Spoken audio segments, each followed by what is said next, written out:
Welcome and settle in. Tonight we're going to travel back to a quieter time, to a borough of tree-lined streets and modest front porches, to the particular kind of ordinary life that turns out in retrospect to have been the most extraordinary starting point imaginable. This is the story of Peter Benjamin Parker, a boy from Queens who became something the world had never quite seen before, not because the universe selected him for greatness, but because, when the moment came, he made a choice. It is a story about love and loss, about the weight that comes with ability, and about the slow, patient process of becoming who you were always meant to be. So let your breathing slow, and let the city outside your window recede, because we are going somewhere else tonight, somewhere smaller and warmer and quieter, to a house on Ingram Street, where everything begins. The house on Ingram Street was not the kind of place that appeared in magazines or drew admiring glances from passers-by. It was a modest two-storey home in Forest Hills, Queens, the kind of house that had been lived in long enough to take on the personality of the people inside it, its rooms shaped by decades of small decisions and quiet routines, its walls holding the particular warmth that accumulates only in homes where people genuinely care for one another. The front steps had been repaired twice by Ben Parker's careful hands. The garden along the south wall bloomed in late spring with whatever May Parker had decided to plant that year, and the paint on the window frames was perhaps a shade past fresh,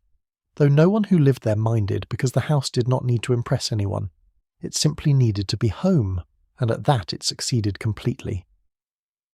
May Parker tended to the house the way she tended to everything she cared about, with steady attention and without fuss. She rose early, kept the kitchen in a state of warm readiness, and maintained a network of small domestic rituals that gave each day its reliable shape. There were photographs on every surface, most of them showing Peter at various ages, a serious-faced infant, a gap-toothed 7-year-old beside a birthday cake, a gangly 12-year-old squinting into the sun at Coney Island. Always with that slightly interior expression that suggested a boy turning something over in his mind rather than simply experiencing the moment. May studied these photographs sometimes when she dusted around them, and felt the complicated tenderness of someone who has loved a child into being without having carried him, who understands that the love is no smaller for that, and perhaps in some ways is more consciously chosen, more deliberately tended. Ben Parker came home from work each evening with grease on his hands and cheerfulness in his voice, a combination that May found both endearing and occasionally exasperating. He worked various jobs through those years: repair work, maintenance, the kind of labour that required practical intelligence and physical patience. And he brought to each of them the same unhurried competence that he brought to everything else. His workshop in the basement was a companionable chaos of half-finished projects, and borrowed tools and small objects rescued from the curb that he was certain could be made useful again with the right attention. Neighbours who could not afford professional repairs found their way to Ben Parker, who would take a look and see what he could do, and usually could do quite a lot, and would wave away any talk of payment with the specific embarrassment of a man who considers helping others to be its own sufficient reward. Between these two people, in the warmth of what they had built together, Peter Parker had grown up knowing something that many children never quite learn: that love is most reliably expressed not through grand gestures, but through consistency, through the reliable presence of people who show up day after day and ask how your day was and actually listen to the answer. His parents, Richard and Mary Parker, had died when he was very young, taken from him before he had language for the loss, and so Ben and May were not supplementary figures in his life, but the whole of it, the original and the complete, the people against whom all other people would be measured for the rest of his years. Peter's room told the story of who he was becoming in the particular vocabulary of a 15-year-old's private space. The bed was rarely made to any satisfying standard, which May had long since accepted as a negotiated defeat. The desk was buried under textbooks and spiral-bound notebooks, filled with equations and diagrams and the occasional margin drawing of something mechanical that he had been thinking about. There were models of molecules suspended from the ceiling on thread, alongside a scale reproduction of the solar system that had taken him the better part of one winter to construct. On the wall above the desk, cut from magazines and science supplements, were photographs of Einstein and Tesla and Oppenheimer and Marie Curie, arranged with the unself-conscious reverence of a boy who had found his pantheon and wanted to see their faces when he worked. The glasses he wore were thick and slightly too large for his face, a fact that contributed to a general impression of a boy assembled somewhat hastily from mismatched parts. He was slight and pale, with dark hair that resisted any arrangement he attempted, and a habit of looking at things slightly longer than social convention suggested was comfortable. Teachers loved him, and were occasionally unsettled by him in equal measure. He asked questions that moved sideways from the intended lesson, not to be difficult, but because his mind genuinely followed those lateral paths. And sometimes a teacher would pause mid-answer and realize that the question was better than anything they had prepared. He received perfect marks in science and mathematics without appearing to try, which was untrue because he tried very hard. But what he felt for those subjects was so close to pleasure that effort and enjoyment had become indistinguishable. At Midtown High School, however, none of this translated into social currency of any recognizable kind. The world of adolescent hierarchy operates by different rules than the world of academic achievement, and Peter Parker had not yet found a way to make those systems communicate with each other. He occupied the particular social position of someone who was acknowledged to be useful, whose homework might be requested in a spirit of casual entitlement, but who was not invited to parties or included in the arrangements that other students made for their free hours. He was not despised exactly, which would at least have required sustained attention. He was overlooked, which is quieter, and in its own way more wearing. Flash Thompson was the concentrated expression of everything that Peter's life at Midtown High involved that was painful. Flash was tall and easy in his body, and surrounded at all times by the specific social warmth that athletic success generates in the compressed world of a high school. And he had settled on Peter as a reliable source of entertainment, not from any particular malice, but from the casual cruelty of someone who has never had to think carefully about the impact of his actions on people he considers beneath his notice. Peter endured this with a kind of patient resignation that he had developed over years, a resignation that had within it, if you looked closely, the quiet dignity of someone who knows that the current situation is temporary, and that the people doing the overlooking will eventually understand exactly what they missed. The afternoons that Peter spent in the school's science laboratory after regular hours were the hours that he loved best. The laboratory supervisor, an older man named Mr. Warren who smelled of pipe tobacco and kept a photograph of the first moon landing taped above his desk, had given Peter a spare key and standing permission to use the equipment, recognizing in the boy the specific quality of genuine curiosity that is different from academic ambition and considerably rarer. Peter would work through his own experiments in those quiet hours, testing things he'd read about, trying variations on procedures from his textbooks, occasionally breaking something and repairing it before anyone noticed, and filling notebooks with observations in his precise, slightly cramped handwriting. These hours were not lonely, they were full. Ben Parker noticed the notebooks. He would knock on Peter's door in the evenings, sometimes with a cup of cocoa that May had sent up and sometimes just because he wanted to see his nephew, and he would look at whatever was spread across the desk and ask about it, with the genuine interest of someone who understood very little of the specifics but a great deal about the value of the person doing the work. It was Ben who had taught Peter that intelligence was not something to apologize for or disguise, and that the people who mocked it were generally frightened of it, and that frightened people were most charitably understood rather than resented. Peter had listened to these conversations with the half-attention of a teenager who does not yet know which pieces of advice will turn out to matter most, not knowing that nearly all of them would. May Parker worried, as May Parker worried about everything, which is to say constantly and with a thoroughness that left no corner of possible disaster unexamined. She worried about Peter's nutrition, his sleep, his social isolation at school, the adequacy of their health insurance, the state of the boiler in winter, and the long-term career prospects of someone whose primary passion was a subject with limited practical applications in her understanding of the employment landscape. She expressed these worries through feeding people, through the reliable appearance of meals that were better than they had any right to be given the budget she was working with, through the tucking of things into school bags and the leaving of vitamins on the kitchen counter. Peter understood this language fluently. He knew that the extra sandwich in his lunch and the library book left on his pillow were declarations of love in the specific dialect his aunt had developed over a lifetime of caring for people who needed her. The evening before the field trip, Peter sat at the dinner table while Ben talked about a repair job he had done that afternoon for an elderly widow on the next street, a broken radiator that had been making the whole house cold for a week, and how her relief when the heat came back on had been worth more than any payment. May said that he ought to have charged her something at least, and Ben said that he had charged her a cup of coffee and the story she told about meeting her husband in 1947, which had been entirely sufficient. Peter ate his dinner and listened to this conversation, which was not unlike many other conversations he had listened to over the years, and felt the particular warmth that lives in ordinary evenings, the warmth that is so reliable you almost stop noticing it, the way you stop noticing a good smell in a room you have been in long enough. He did not know, finishing his meal and carrying his plate to the sink, that the world he was living in was about to become something he would spend the rest of his life trying to protect. The morning that followed that ordinary dinner was an ordinary morning, which is to say that Peter woke to the sound of May moving through the kitchen below, dressed in the grey light of early autumn, ate toast standing at the counter, while Ben read the newspaper and commented on things that troubled him about the state of the city, and walked to school along the familiar route he'd walked so many hundreds of times that his feet knew the way without any instruction from his mind. The leaves on the trees along the residential streets had begun their slow turn toward yellow at the edges, that first tentative announcement of the season to come, and the air carried the particular crispness of a September morning in New York that felt like a beginning, even when nothing in particular was beginning. It was, in every observable way, a Tuesday like any other Tuesday.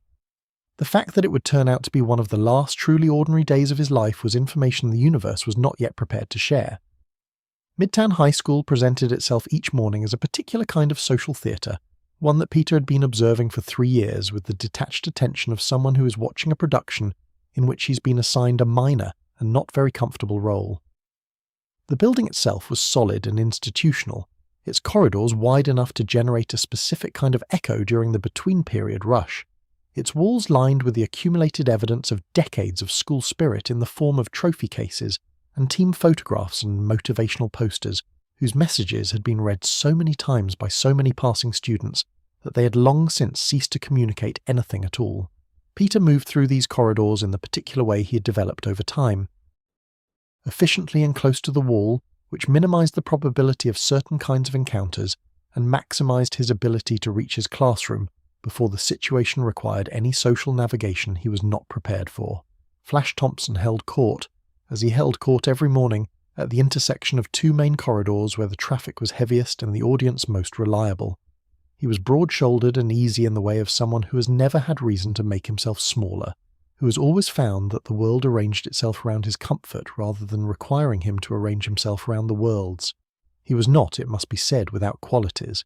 He was genuinely funny in the way that physically confident people can be funny, with a timing and ease that came from never having had to think too carefully before speaking. He was loyal to his friends in the uncomplicated way of someone who has never had to consider what loyalty costs. He was, in the language of Midtown High, simply and completely the thing that Midtown High most rewarded, which was the specific combination of athletic success and social ease that the institution had decided was the highest form of human achievement available to people between the ages of 14 and 18. Peter had spent considerable time, in the privacy of his own mind, thinking about Flash Thompson, which is to say thinking about the particular phenomenon that Flash Thompson represented. It was not a comfortable line of thinking, because it required him to sit with the fact that the cruelty was not really personal, that Flash did not dislike Peter Parker the individual so much as he had simply identified Peter Parker as a reliable source of a certain kind of social entertainment,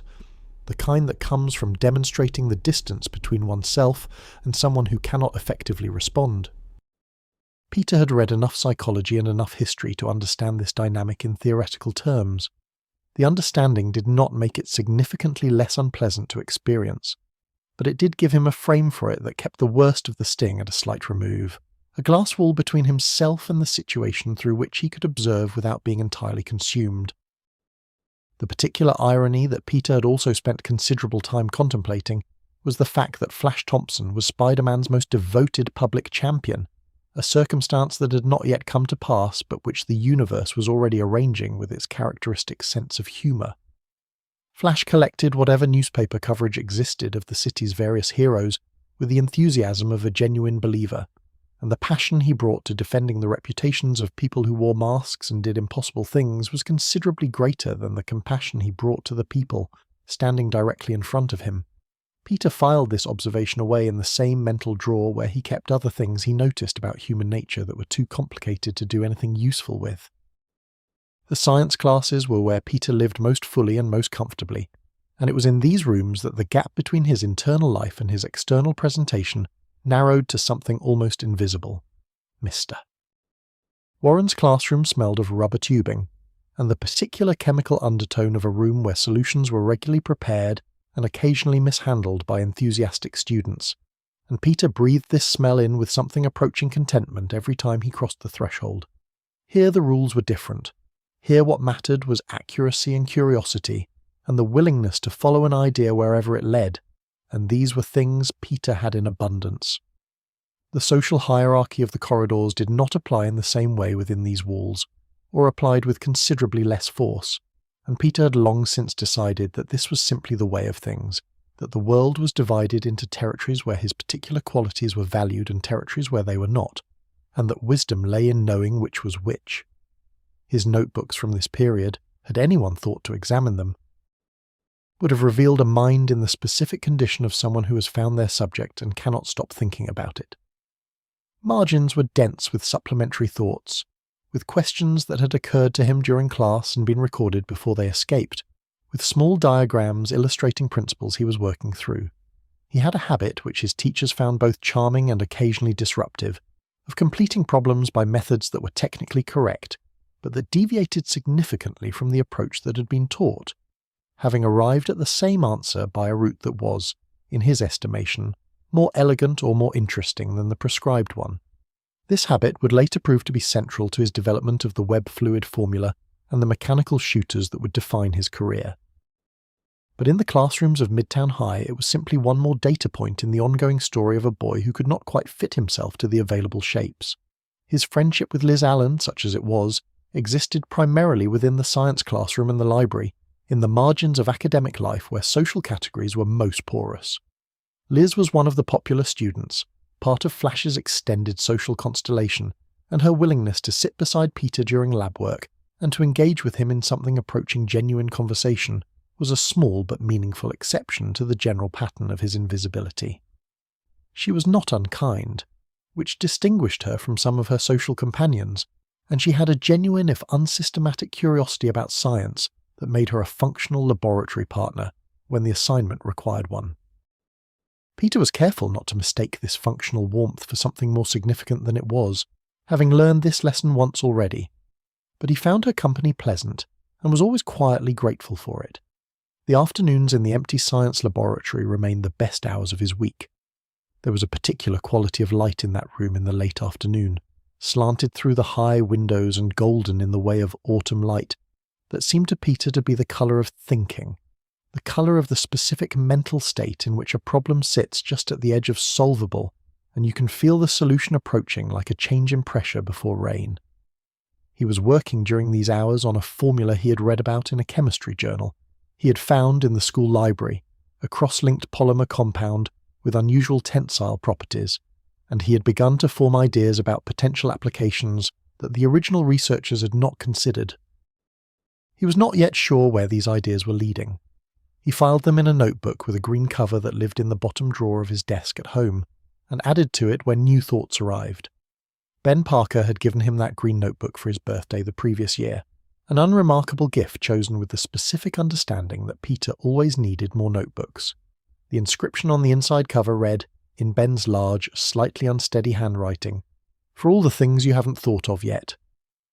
Peter had read this inscription perhaps 100 times since then, not because it was particularly literary, but because it captured something about the way Ben looked at him that he wanted to keep close.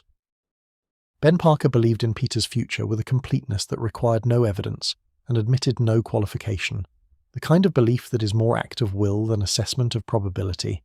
And Peter had grown up inside that belief the way a plant grows toward light, not because it has reasoned its way to the conclusion that light is good, but because it is simply in the nature of growing things to move toward warmth.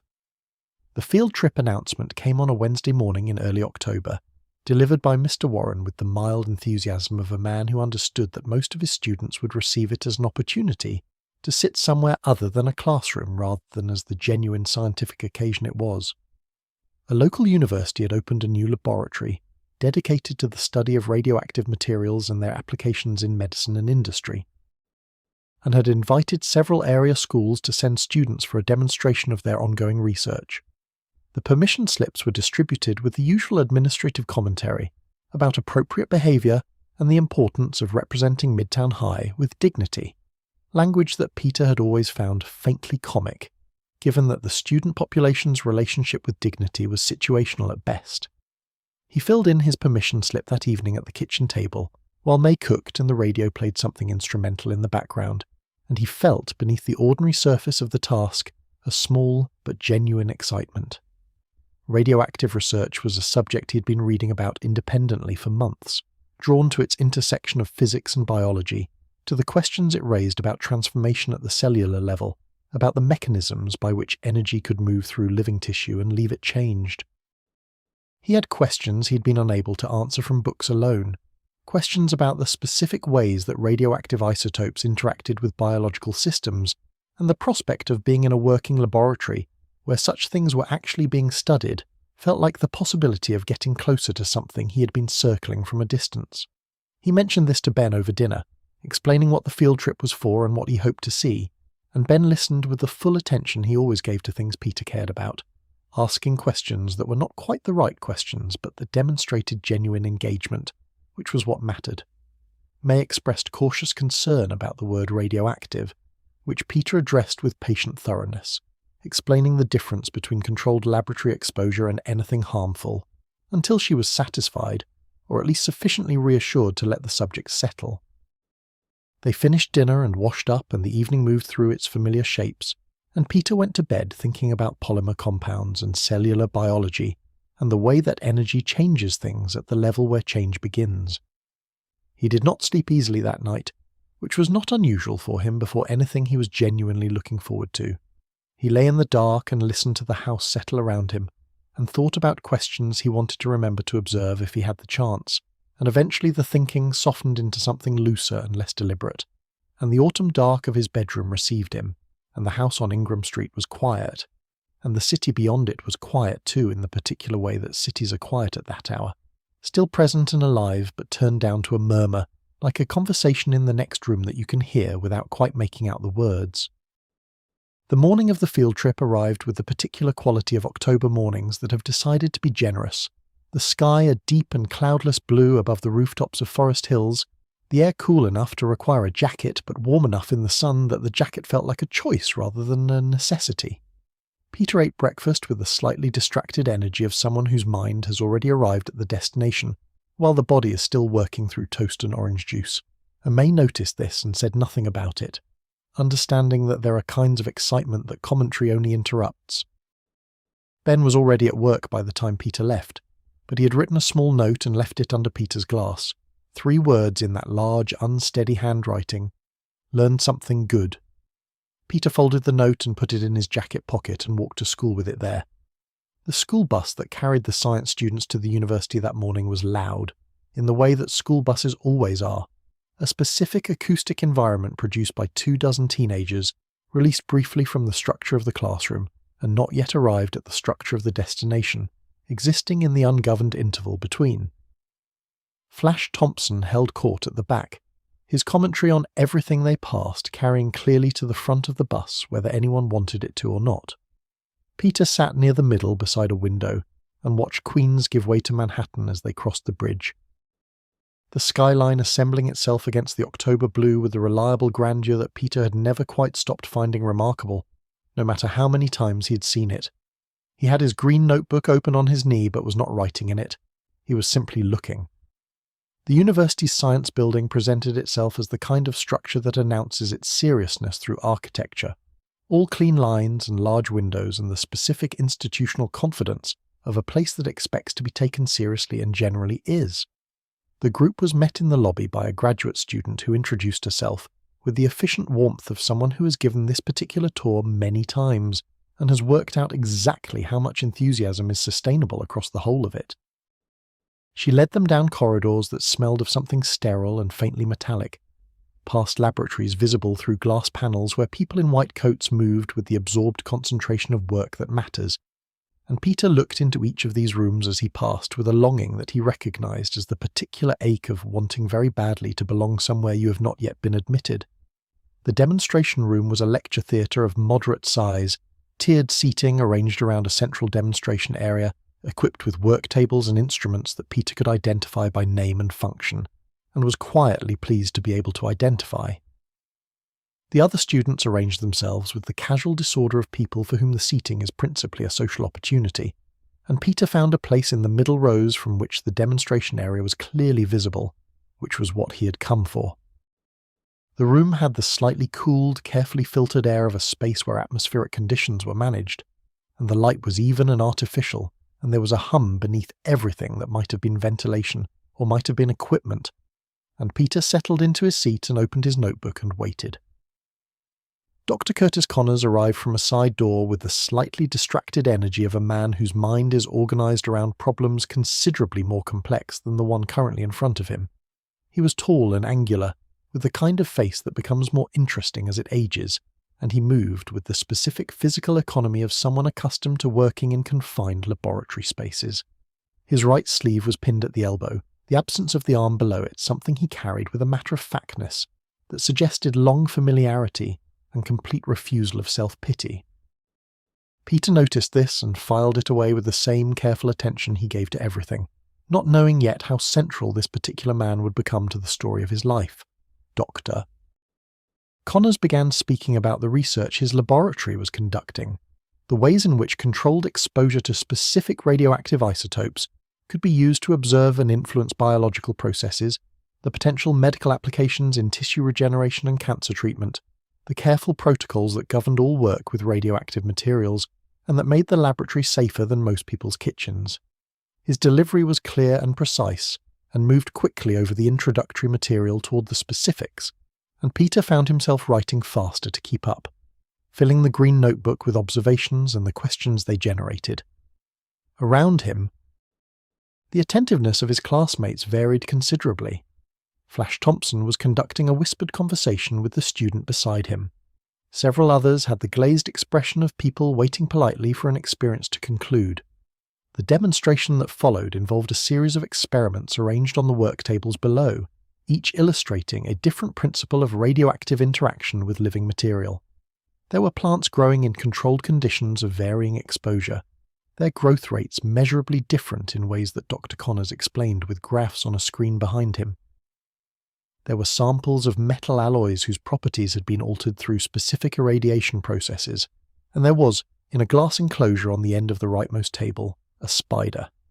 It was not a large spider, it was in fact remarkably small, perhaps the size of a pencil eraser, which is to say the kind of spider that most people would not notice if it crossed a wall at the edge of their vision. It sat in its enclosure with the complete stillness that spiders are capable of, a stillness so total it reads almost as absence, and it emitted a faint luminescence that was visible only because the enclosure had been positioned with that visibility in mind. Dr. Connors explained that this spider had been part of an experiment in radioactive biological modification, that its exposure to a specific isotope had altered its cellular structure in ways that were still being studied, that the luminescence was a side effect of those cellular changes and not a property that anyone had specifically intended to create. He said this with the measured tone of a scientist describing results rather than outcomes, noting what was observed without overstating what was understood. Peter looked at the spider with the careful attention he gave to anything that interested him, which was itself intensified by the specificity of the interest, the intersection of radioactivity and biology being precisely the territory he had been thinking about. The spider did not move. The faint light it produced was cool and faintly blue-white, and it pulsed very slightly, or seemed to, in a rhythm that might have been biological or might have been a trick of perception. Peter noted this in his green notebook without being entirely sure what he was noting. He was still looking at the enclosure when Dr. Connors moved on to the next part of the demonstration, and he kept it in his peripheral vision as the lecture continued, with the instinctive attention of someone who senses that a thing is worth watching without yet knowing why. The enclosure, as it would later be established, had not been properly secured. This was a minor failure of the kind that laboratories occasionally produce despite their careful protocols, a latch not fully engaged. a seal not checked after the enclosure was repositioned for the demonstration. The spider, which had spent its altered existence in controlled conditions and had no experience of uncontrolled ones, nonetheless descended from the open enclosure on a thread of its own silk with the instinctive purposefulness of a creature following impulses that exist below the level of anything that could be called intention. It moved through the air of the lecture theatre, invisible against the even artificial light, drawn by warmth or chemistry or simple chance toward the tiered rows of seated students. Peter was looking at his notebook when it landed on the back of his right hand. The bite was immediate and sharp, a small bright point of pain that was disproportionate to the size of the creature that had delivered it. He looked down and saw the spider for a moment, its luminescence faintly visible against his skin, before it fell away and curled on the surface of the notebook. Still, and then entirely still, the bite site throbbed with a heat that seemed to move outward from the point of contact in slow concentric waves, up through his hand and into his wrist, and Peter's first response was the practical one of someone who has been briefly hurt and is assessing the degree of the damage. It was a spider bite. Spiders bit people. The pain was notable but not alarming, and the lecture was ongoing, and he did not want to interrupt it. He pressed his thumb over the bite and returned his attention to Dr. Connors, but the heat continued to spread up his arm, and a lightness had arrived behind his eyes that was new and not entirely comfortable. He breathed slowly and kept his expression neutral, and told himself that this was an ordinary response to an ordinary small injury, and that it would pass, which is what he wanted to believe, and which was not, as it turned out, the situation. The heat reached his shoulder and then moved across his chest, and with it came sensations that he had no existing vocabulary for, a sharpening of every perception that made the room seem suddenly more present and more detailed, as though a filter had been removed from between himself and everything around him. The hum of the ventilation system resolved into distinct frequencies. The chalk and chemical smell of the room became a complex arrangement of separate scents that he could almost distinguish individually. He was aware of the breathing of the students around him in a way that was not intrusive but was simply there, available, like information he had always been capable of receiving, but had never previously been given. The room had not changed. Something in him had changed, quietly and without announcement, as though a door had opened in a wall that he had not previously known contained a door. By the time the demonstration concluded and the students were filing out toward the bus, Peter was moving through what felt like a thickening of the air around him, each step requiring slightly more conscious management than usual, the world arriving with a vividness that his ordinary perceptual systems were struggling to process at the rate it was being delivered. He said nothing to anyone. Flash Thompson jostled past him in the corridor, and he registered the movement before it happened in a way that he could not explain, his body already adjusting its position slightly before the contact occurred, which meant the jostle was less than it might have been. Flash did not notice. Peter noticed everything. The bus ride back to Queens passed in a state that was somewhere between wakefulness and something else. The city outside the window impossibly detailed and impossibly vivid, every surface and shadow and movement registering with a clarity that felt like the visual equivalent of a sound turned up past the level the instrument was built for. He kept his hands folded in his lap and his eyes forward, and his breathing as regular as he could maintain it. The green notebook was open on his knee, but he did not write in it. He could feel his own heartbeat in a way that was not alarming but was simply new, a rhythmic certainty that had always been there and was now, for reasons he could not account for, simply more available to his awareness. He walked home from school slowly, stopping twice on the familiar route because the world was moving strangely around him, or he was moving strangely through it, some fundamental calibration having been altered without his consent. A bird crossing the street ahead of him resolved into individual wing beats, each one distinct and separately perceivable. A conversation between two people on a front porch 3 houses away arrived with a clarity it should not have had at that distance, the actual words not quite distinguishable but the emotional texture of them entirely clear.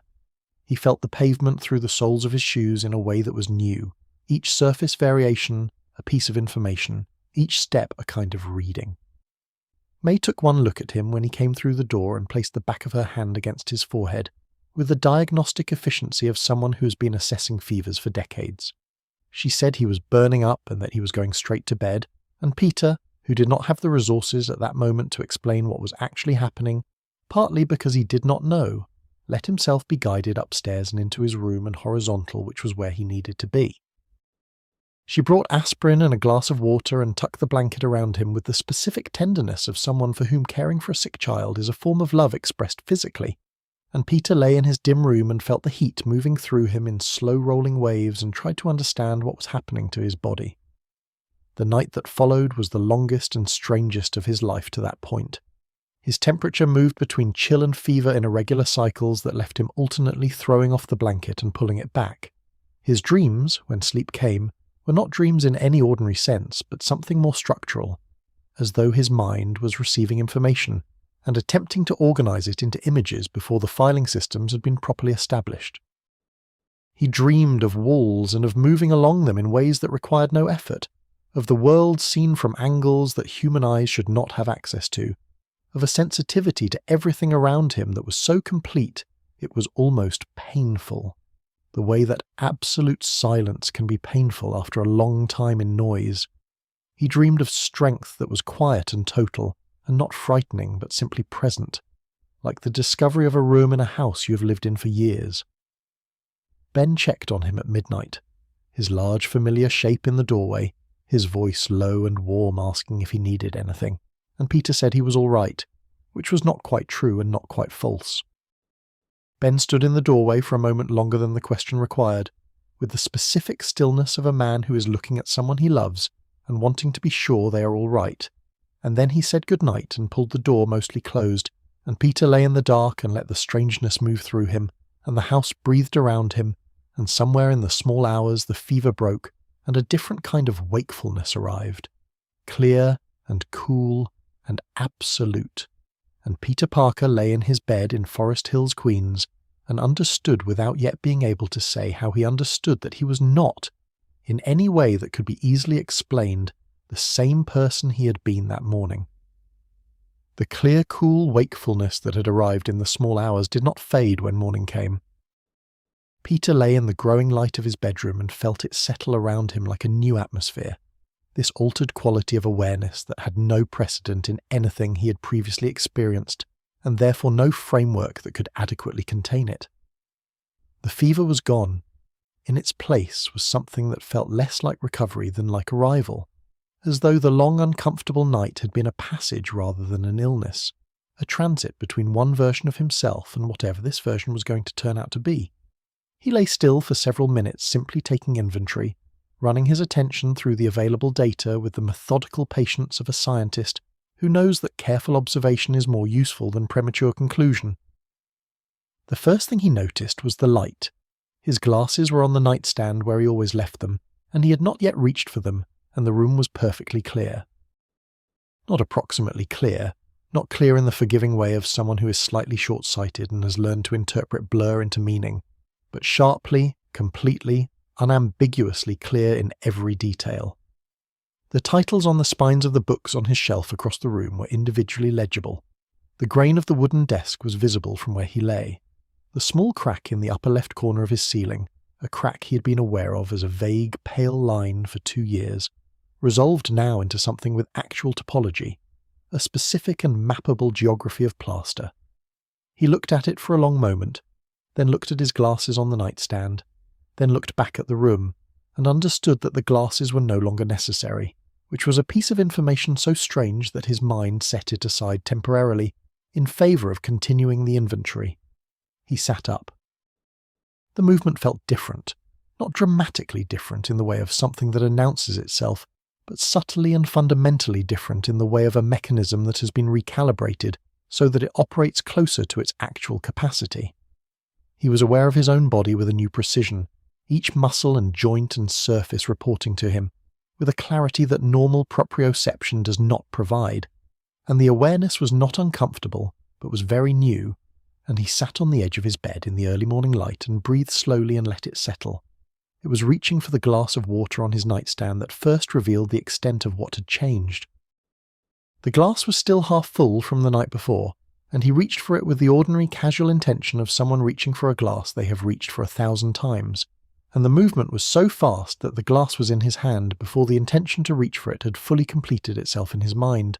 which is to say that his body had acted on a signal that his conscious awareness was still in the process of forming. He sat with the glass in his hand and looked at it. He set it back down carefully. He reached for it again, this time paying close attention, and the same thing happened. The same impossible closing of the gap between intention and execution. The reflex and the thought arriving in the wrong order. The body ahead of the mind in a way that should not have been anatomically possible. He set the glass down a second time and sat with his hands open in his lap and looked at them. The hands looked like his hands. The bite mark on the back of his right hand was a small red point, slightly raised, already fading toward the pink that precedes complete healing. The hands were the same size they had always been, the same shape, the same pattern of lines across the palm that he had once tried to read about in a library book on palmistry, before concluding that it was not a subject amenable to scientific analysis. They were his hands. And yet they were not entirely the hands he had gone to sleep with,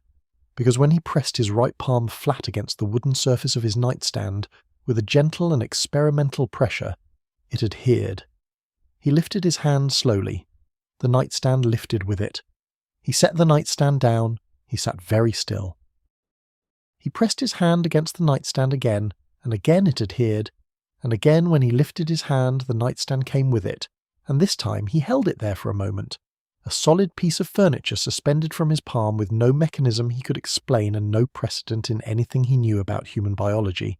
And then he thought about releasing it, and his hand released it, and the nightstand settled back to the floor with a small thud that he hoped had not carried to the room below. He stood up.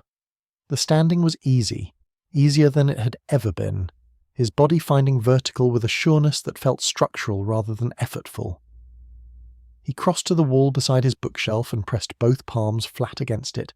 and leaned forward until his weight was on his hands, and then, with the specific curiosity of someone conducting an experiment whose outcome they already half suspect, he began to walk up the wall. He reached the ceiling. He crouched there, his palms and the soles of his bare feet flat against the plaster, looking down at his bedroom from above in the grey morning light, and what he felt was not fear and was not triumph, but was something considerably quieter and more complicated, the feeling of someone standing at a border they have just crossed without having decided to cross it, looking back at the territory they came from, and understanding that the return trip will not be quite the same. The ceiling was cool against his hands. The room looked different from up here, smaller and more legible, the arrangement of furniture and books and scientific models making a kind of sense that it did not make from floor level. He held himself there for a long moment, simply being there, and then he climbed back down with the same effortless traction, and stood on the floor and looked at the ceiling he had just been standing on, and took several slow and deliberate breaths. He spent the next hour in a state of contained and methodical astonishment. He worked through the available data systematically, testing each new parameter with the care of someone who understands that rushed conclusions are the enemy of accurate understanding. The strength was the most immediately dramatic of the changes, and the one that required the most careful management, because it was not accompanied by any loss of sensation that might have made it easier to modulate. He could feel everything he touched with perfect sensitivity, and he was strong enough to crush what he touched without anything between the intention and the execution to serve as a natural break, which meant that control was something he was going to have to develop consciously rather than something his body would provide automatically.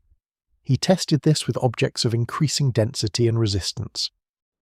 A pencil pressed between two fingers bent rather than broke when he applied what felt like minimal pressure, which suggested that his intuitive sense of minimal required significant downward revision. The wooden slat from beneath his mattress, when he gripped its end, left the clear impression of 4 fingers and a thumb pressed into solid wood as though into soft clay. The iron bookend on his shelf, a heavy thing in the shape of a seated owl that May had given him 2 Christmases ago, deformed slightly when he closed his hand around it, and he set it down quickly and looked at the faint impression of his grip in the metal, and understood that the management of this particular parameter was going to require sustained and patient work.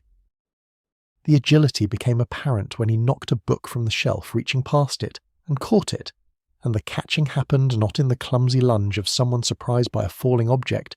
but in the smooth and unhurried motion of someone who had known it was going to fall before it fell. This was the spider sense, though he did not have a name for it yet. This quality of awareness that extended beyond the boundary of his body and populated the space around him with information about movement and intention and imminence. It was not dramatic in the way it arrived. It felt less like a new power than like the removal of a limitation he had not previously known he was operating under.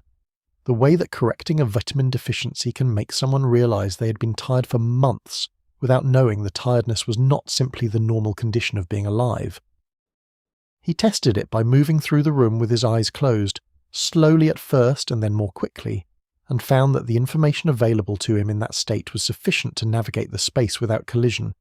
that he was aware of the desk and the chair and the bookshelf and the nightstand not as memories of their positions but as present facts, their location and solidity available to him through some mechanism that he could not yet explain but could not deny. He stood in the centre of his room with his eyes closed and turned slowly and mapped the space around him through this new sense and felt the particular intellectual pleasure of discovering something that does not yet have a name. May called him for breakfast. He opened his eyes and found his room just as it had always been, ordinary in every visible respect, and he dressed carefully and went downstairs and ate the eggs she'd made and answered her questions about how he was feeling, with a truthfulness that was also a kind of omission, because he said he was feeling much better, which was accurate, without adding that he was feeling much better and also completely different from anyone he had previously been, which was the fuller version of the truth. Ben had already left for work. May watched him eat with the specific attentiveness of someone reassuring themselves that a patient is genuinely recovering, and Peter ate his eggs and looked at the table and felt the grain of the wooden surface through his fingertips, and practiced being careful with his grip on the fork. The walk to school that morning was an education of a different kind from any the school itself had provided. The world delivered itself to him with a density of information that he was still learning to organize, sounds and smells and the peripheral awareness of movement arriving at a volume and resolution that required active management to prevent from becoming overwhelming. He learned quickly that he could choose what to attend to, that the new sensitivity was not a flood he was helpless within, but a range he could navigate with something like a dial, turning toward what mattered and allowing the rest to settle into background. By the time he reached the school gates, he had developed a working method. Not elegant, but functional, a way of existing in his altered body that did not require constant conscious management of every available channel. The hallway before first period was where the morning's first real test arrived, and it arrived in the form of Flash Thompson, which was how many of Peter's mornings had arrived for the past 3 years, and which he had therefore had considerable opportunity to anticipate and prepare for, though the preparation had never previously included spider powers. Flash was in the corridor outside the science rooms with his usual retinue, in the usual state of performative ease, and when Peter came around the corner, Flash's attention landed on him, with the familiar quality of someone identifying an available opportunity, and he stepped forward and put his hand on Peter's chest and shoved, a casual and practiced gesture designed to produce a stumble and the accompanying loss of dignity that constituted the entertainment. What it produced instead was a moment of stillness. Peter had felt the shove coming before it arrived, the spider sense alerting him to the incoming contact, in time for his body to respond without any conscious instruction from his mind, and what his body had done was redistribute his weight and bring his hand up and catch Flash's wrist at the moment of contact and apply, with very great care and very deliberate restraint, a minimal redirecting pressure, and Flash had stumbled backward 3 steps with an expression of complete and genuine surprise, as though he had pushed against a wall expecting it to yield, and found it had other ideas. The corridor went quiet in that particular way that corridors go quiet when something unexpected has disturbed the established order. Peter stood where he was and looked at Flash, who was looking back at him with an expression still reorganizing itself around what had just happened. And the moment held itself there for several seconds, while the surrounding students processed the novel information that Peter Parker had not only declined to be shoved, but had, in some way that no one had quite seen clearly enough to describe, shoved back. Peter said nothing. Flash said nothing. The bell rang and the corridor resumed its normal function, and Peter walked to class with his hands in his jacket pockets, and the careful, focused attention of someone who has just learned something important about the difference between possessing an ability and knowing how to live with it. The school day unfolded around him in its usual shape, and he moved through it in his new body with the particular watchfulness of someone learning a language, attending to each interaction with an extra layer of care, calibrating responses, discovering parameters. The fluorescent lights of the classrooms were brighter than they had been before, but not uncomfortably so. The chalk on the blackboard squeaked at a frequency that arrived now with more texture than it previously had, which was mildly unpleasant but manageable. He sat in his usual seat in each class and took his usual notes and answered questions when called on, and outwardly was, to every available observation, simply Peter Parker having an ordinary Thursday. Inwardly, he was a boy sitting with the knowledge that his life had changed in ways he did not yet have the language for, that the ordinary world through which he was moving was ordinary only in its externals, that beneath the surface of the familiar day something fundamental had shifted, and that he was going to have to think very carefully about what that shift meant and what it required of him. He did not yet know what it required. He had not yet arrived at the question of responsibility, or at the understanding that the two things, the power and the responsibility, were not separate considerations, but the same consideration expressed in different terms. He was 15 years old, and he had just discovered that he could climb walls and catch falling objects before they fell and lift furniture with one hand, and he was still, for the moment, simply astonished, which was the appropriate and entirely human first response to an experience for which no preparation was possible, and which the days ahead would slowly, at significant cost, begin to transform into something more. The days that followed Peter's return to school settled into a new kind of ordinary, one that required constant quiet management, but that gradually became less exhausting as his body learned the parameters of what it was now capable of, and began to operate within them with something approaching naturalness. He developed habits and adjustments, small calibrations that became automatic over time, the way any person adapts to a changed circumstance through the accumulation of minor corrections, until the correction itself disappears into the background of living. He held his pencil more loosely. He opened doors with his fingertips rather than his palm. He sat in the back row of classrooms where possible, not from the usual reasons teenagers choose back rows, but because it gave him a clear view of the space around him and reduced the number of directions from which the spider sense had to manage incoming information. He told no one. The secret settled into him with the ease of something that had always been there, waiting for the right circumstance to become necessary. The weeks after the bite were also the weeks in which the question of money reasserted itself in the Parker household, with the quiet persistence it always had.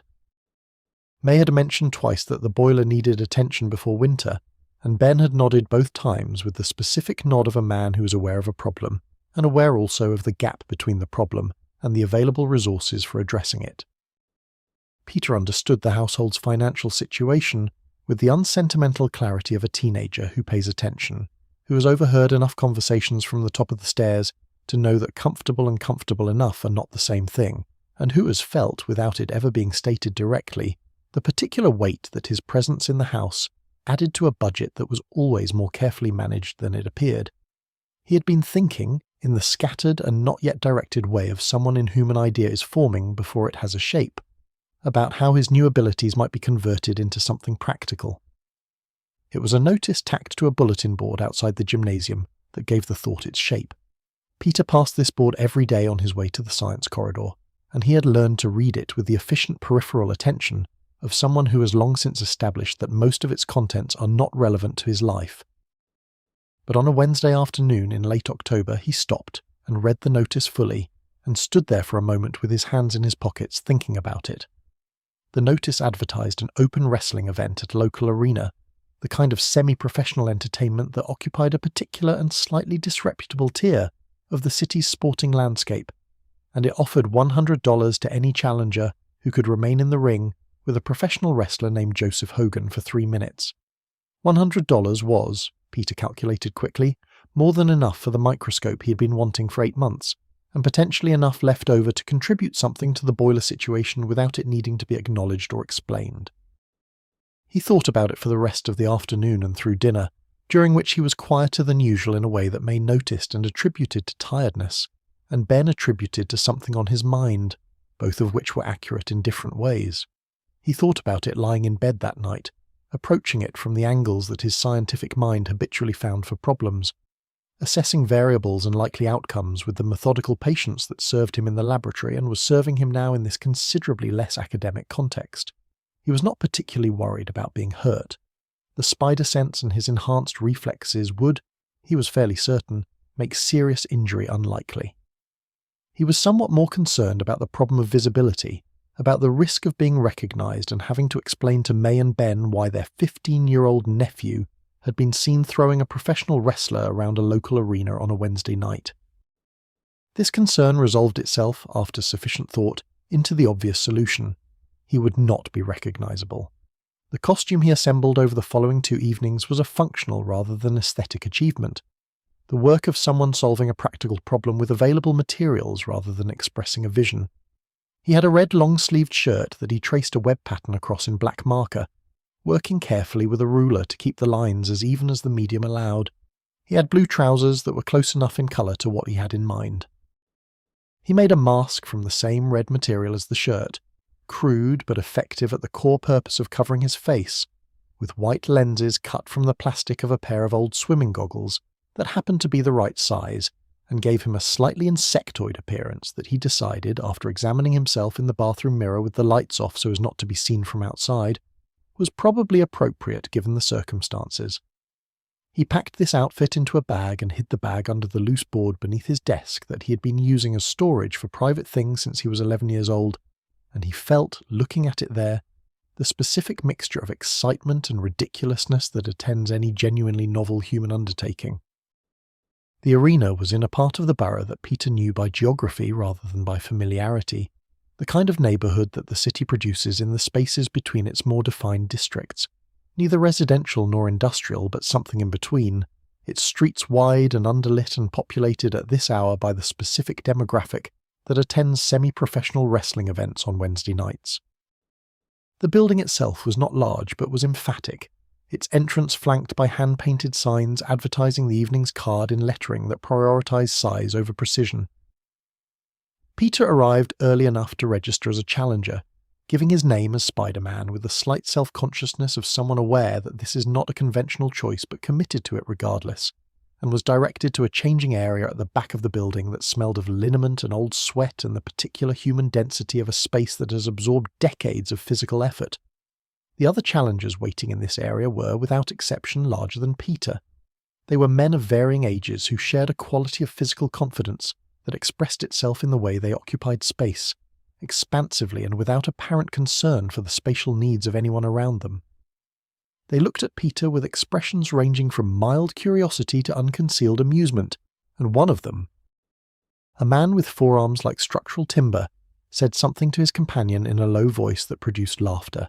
and Peter stood in his homemade costume with the mask not yet on, and looked at the floor, and felt the familiar sensation of being the person in the room who does not fit the available categories, which was familiar enough that he had long since developed a functional relationship with it. He put the mask on. The lenses of the repurposed swimming goggles changed how the room looked, slightly greenish and with the mild visual distortion of curved plastic, but they stayed in place and they covered his eyes, and they were sufficient for the purpose. He found a corner and sat on a bench and listened to the noise of the crowd building in the arena beyond the wall, a crowd noise that had the specific quality of people who've come to see something physical and slightly dangerous and are willing to be entertained by outcomes in either direction. The challenger's success or the professional's dominance, as long as something happens that justifies the price of admission. Joseph Crusher Hogan was introduced to the arena with the theatrical ceremony that semi-professional wrestling reserves for its established performers, a name and a reputation, and a physical presence that the crowd received with the warm familiarity of something it had seen before and enjoyed. He was a large man, genuinely large in the way that professional physicality produces, and he moved with the easy authority of someone who has been the most physically imposing person in most rooms for most of his adult life, and has arrived at a settled comfort with that fact. When the announcer invited challengers from the audience with the practiced skepticism of someone who has watched many hopeful amateurs discover the distance between confidence and competence, and Peter climbed over the barrier from the front row where he had positioned himself. The crowd's reaction was immediate and united and loud and entirely at his expense. He heard the laughter. He had expected it, had accounted for it in his thinking beforehand. but experiencing it in the body was different from anticipating it in the mind, and he climbed into the ring with the specific internal steadiness of someone who has decided to do a thing and is going to continue doing it, regardless of the ambient opinion of strangers. Hogan looked at him across the ring with an expression that contained genuine professional uncertainty beneath the performed contempt, the expression of a man who is paid to win but does not particularly enjoy winning against opponents who cannot make the winning interesting. He said something that the microphone partially caught, something about this being over quick, and the crowd laughed again, and the bell rang. What happened over the following 3 minutes would be, in the memory of everyone present, difficult to describe with any precision, because it had the quality of an event that the available frameworks for understanding events were not quite equipped to process. Peter did not fight Hogan in any conventional sense. He moved around and over and occasionally under him with a fluency that had no precedent in any wrestling match anyone in that arena had witnessed, sticking briefly to the ring post when Hogan charged through the space he had just been occupying, landing on the mat in positions that absorbed impact without apparent damage, redirecting the larger man's momentum with small, precise adjustments that used Hogan's own considerable force against him in ways that required minimal counterforce and produced maximal effect. He was careful to ensure, using the full extent of what he was capable of. What he was using was sufficient. Hogan hit the mat with a finality that the crowd registered with a silence that preceded the response, that brief collective pause in which a large group of people processes unexpected information before deciding how to feel about it. The 3 minutes had elapsed. Peter stood in the centre of the ring in his homemade costume and the swimming goggle lenses and waited. And then the crowd decided to feel enthusiastic about what it had seen, and the noise that followed was different in quality from the noise that had greeted his entrance, warmer and more genuine, the sound of people who have been surprised into enjoyment. The prize money was presented by the arena's promoter, a broad man with the specific wariness of someone whose professional life involves regular encounters with the unexpected, who handed Peter the envelope with an expression caught between admiration and calculation. He said that the kid had moves, and that if he was interested in a regular arrangement there might be something worth discussing. Peter took the envelope and said he would think about it, which was not untrue, and went to change back into his ordinary clothes in the liniment-scented back room, where the other challengers who had already gone were quiet in the way of people recalibrating their assessments. It was outside the changing room, envelope in his jacket pocket and bag over his shoulder, that the television producer found him. He was a man of middle age with the sleek assurance of someone who has spent his career identifying things the public wants before the public knows it wants them. And he introduced himself with a business card and a specific quality of focused interest that Peter had never previously been the object of, and which was, he discovered, not entirely unpleasant. The producer said that what he had just seen was exactly the kind of content his variety program was looking for, that the Spider-Man persona had a visual quality that would translate beautifully to television, and that he was prepared to offer a fee that was considerably larger than the $100 currently sitting in Peter's jacket pocket in exchange for a brief appearance and demonstration. He named a figure. Peter thought about the boiler. He said yes. The television appearance was arranged for the following weekend, and in the intervening days Peter moved through his ordinary life with the particular internal animation of someone carrying a private and exciting development that they cannot share with anyone. He attended school and did his homework and ate May's dinners and helped Ben with a repair project in the basement on Saturday morning, and all of it had the slightly unreal quality of a stage set behind which something else was happening, some other story whose significance was not yet fully apparent. He thought about what name to use. Spider-Man had a logic to it that felt right, referencing the source of what he had become without explaining it, and the hyphen gave it a particular rhythm that he found satisfying in a way that was probably not important, but was nonetheless the way he felt about it. The studio was in Manhattan, a building whose interior was the visual language of performance and attention, bright and configured for the direction of eyes toward specific points. The production team received Peter with the efficient warmth of people who handle unusual acts regularly, and have developed a professional equanimity about the unusual. Someone touched up the costume with better materials, replacing the marker-drawn web pattern with something more precise, and adding modifications that improved the mask's construction without altering its essential character, and Peter submitted to these improvements with the mild bewilderment of someone discovering that their provisional solution is being taken seriously. The performance itself was brief and, by the measure of the audience's response, successful. He walked up the wall beside the stage to the ceiling and crossed it, and descended on the other side with the easy fluency that had become natural to him over the preceding weeks, and the audience produced the sound of people whose sense of what is possible has been pleasantly revised. He demonstrated the strength with objects the production team had prepared, bending steel bars and lifting things that should not have been liftable, and the audience produced more of the same sound, louder. The host, a man whose professional manner was constructed from equal parts warmth and knowingness, asked questions that Peter answered with the slightly tentative wit of someone discovering in real time that he was capable of this kind of exchange and finding it enjoyable. The lenses of the improved mask hid his expression, which was fortunate, because his expression was that of a 15-year-old boy who has just discovered what it feels like to be seen. He was walking through the corridor toward the building's exit, still in the costume, the fee folded in his pocket alongside the arena money, calculating what he would be able to contribute toward the boiler and what would remain for the microscope when the commotion happened ahead of him. A security guard was shouting, and a man in a dark jacket was running, and the running man had a bag that was clearly not his own, and the distance between Peter and the corridor's end was small enough that the spider sense had already mapped it and identified that one small deliberate action would resolve the situation cleanly and completely before it had properly begun. He stepped aside. The man in the dark jacket ran past him and around the corner, and the elevator doors closed and the security guard arrived at the place where Peter was standing, with the slightly winded urgency of someone who has been running and is now confronting the person who could have prevented the necessity of that running. He said several things, none of them gentle, the substance of which was that Peter had been right there and had the ability and had done nothing. And what kind of person did nothing when they could do something? And why should anyone bother with powers if this was what having powers looked like? Peter said it was not his problem. He said it with the specific ease of someone who has thought this through and arrived at a position they consider defensible, who has reasoned that his abilities are his own and his to direct as he chooses, that the world has not done very much for Peter Parker over the past 15 years, and that Peter Parker is consequently under no particular obligation to do very much for the world. He said some version of this to the security guard, not unkindly, but with the genuine conviction of someone who believes it, and then he walked to the building's exit and pushed through the door into the October evening and started toward the subway, the money in his pocket and the crowd's applause still available to him in the way that good sounds linger, and felt in that moment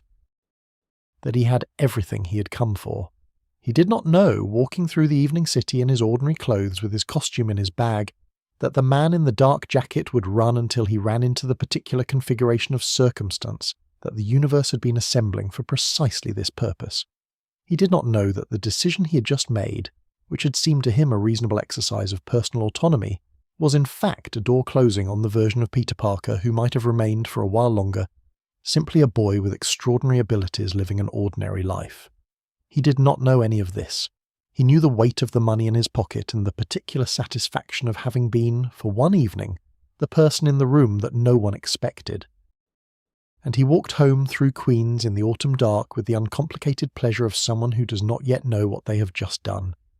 The days between the television appearance and what came after were ordinary days, which is part of what made what came after so difficult to absorb. Peter went to school and came home and ate dinner and did his homework and helped Ben carry some things down to the basement workshop on Saturday afternoon, and the money from the arena and the studio sat in an envelope in the drawer beneath the loose board, and he had not yet decided exactly how to introduce it into the household economy without producing questions he was not prepared to answer. He was thinking about a second television appearance. He was thinking about the microscope. He was thinking, in the unfocused and pleasurable way of someone whose immediate problems have been temporarily resolved, about what came next, and what came next had the quality, in his imagination, of something opening rather than something closing. Ben Parker was in a good mood that week. He'd finished a repair project for a neighbour that had taken longer than expected and had come out better than he had hoped, and he had the particular satisfaction of a man who works with his hands and has produced something he is proud of. A satisfaction that expressed itself in the evenings as a quality of ease and warmth that filled the house on Ingram Street with the specific comfort of a home in which things are for the moment all right.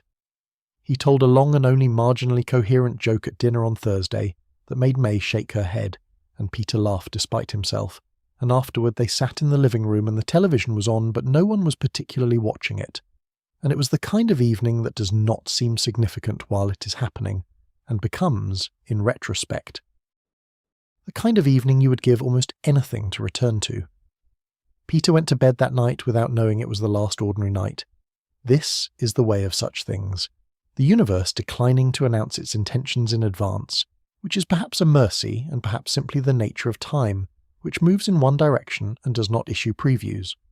He slept well, and woke to the smell of May's coffee and the sound of the house settling into its morning rhythms, and he dressed and came downstairs, and the day began in the way days begin, with the small unremarkable details that constitute the texture of a life, and there was nothing in any of it to suggest that by the following morning the world would be a different shape. The phone call came on a Thursday evening. Peter was in his room working through a chemistry problem set that was due the following morning, and that he had left later than he should have, a rare lapse in his usual organisation that was itself a consequence of the distracted pleasantness of the preceding days. He heard the phone ring downstairs, heard May's voice answer it with the warm formality she used for calls whose origin she could not predict. And then he heard the quality of her voice change. It is one of the particular sensitivities that the spider sense had given him, this ability to register the emotional texture of sounds at a distance, and what he registered from May's voice in the seconds after she answered was something that brought him to the edge of his chair without a conscious decision to move, something that had no specific content yet but had a frequency he recognized as wrong. He heard Ben's name. He was at the top of the stairs before he had decided to go there, and he heard the rest from the landing, not the full conversation, but enough of it, enough to understand that Ben had been at work, that there had been an incident, that someone had broken in, and that Ben had been there, and that Ben had tried, and that Ben had been shot. The officer on the phone was saying something about a hospital, and May was making a sound that Peter had never heard her make before, a sound that was not quite crying and not quite speaking, but was something between the two, the sound of a person whose body is ahead of their comprehension, responding to information that the mind is still refusing to fully receive. Peter came downstairs. May looked at him with an expression that he would carry in his memory for the rest of his life, the expression of someone who needs to protect a person they love from information they are simultaneously trying to process themselves. And she said that they needed to go to the hospital, that Ben had been hurt, and Peter said he understood, and he got their coats from the hook by the door with the careful deliberateness of someone managing themselves very precisely because the alternative is not manageable, and they went out into the November night, and the world outside was exactly as it always was, indifferent and continuous, the streetlights on and the neighbourhood quiet and the city going about its business with the complete unconcern of something too large to register the particular grief of two people on a particular street in Queens. The hospital corridors had the specific quality of hospital corridors at night, the institutional brightness and the particular smell of antiseptic and recycled air, and the sound of footsteps on hard floors arriving from distances that were difficult to judge. A doctor met them with the professional compassion of someone who delivers terrible news regularly and has learned to do it with genuine human care rather than clinical efficiency. And what he said was that Ben Parker had died before the ambulance reached the hospital, that the injury had been severe and that everything possible had been done, and that he was very sorry. May sat down on a chair against the wall as though her legs had simply concluded their service, and Peter stood beside her with his hand on her shoulder and felt the information arrive in him the way large things arrive, not all at once, but in stages. Each stage revealing a depth that the previous stage had not yet shown. Uncle Ben was gone. The man who had written, "For all the things you haven't thought of yet," in the front of a green notebook and meant it without reservation, who had told terrible jokes at dinner and fixed the neighbours' broken things without asking for payment, who had looked at Peter with the specific expression of someone who sees in another person a potential so obvious and so certain that pointing it out seems unnecessary, who had been, in every way that mattered, the gravitational centre of the house on Ingram Street, and of Peter's understanding of what a good person looks like, was gone, not diminished or changed or elsewhere, gone in the absolute and irreversible sense that only death achieves. Peter stayed with May for an hour, and then he said he needed some air, which was the only available version of an explanation for what he was about to do, and May nodded without looking up, and Peter walked to a bathroom at the end of the corridor and locked the door and sat on the closed lid of the toilet in the hospital bathroom and breathed. And what he felt in those minutes was not grief in the form he had anticipated. Grief, not the soft and weeping thing that the word implies, but something harder and hotter, something that had a direction to it, that pointed outward toward whoever had done this, and pulled at him with a force that he did not resist, because resisting it would have required him to be a different person than he was at that moment, and he was not capable, right then, of being a different person. He took the costume from his bag, which he had with him from school, and he put it on in the hospital bathroom, and he went out the window. The night air of Queens received him without ceremony.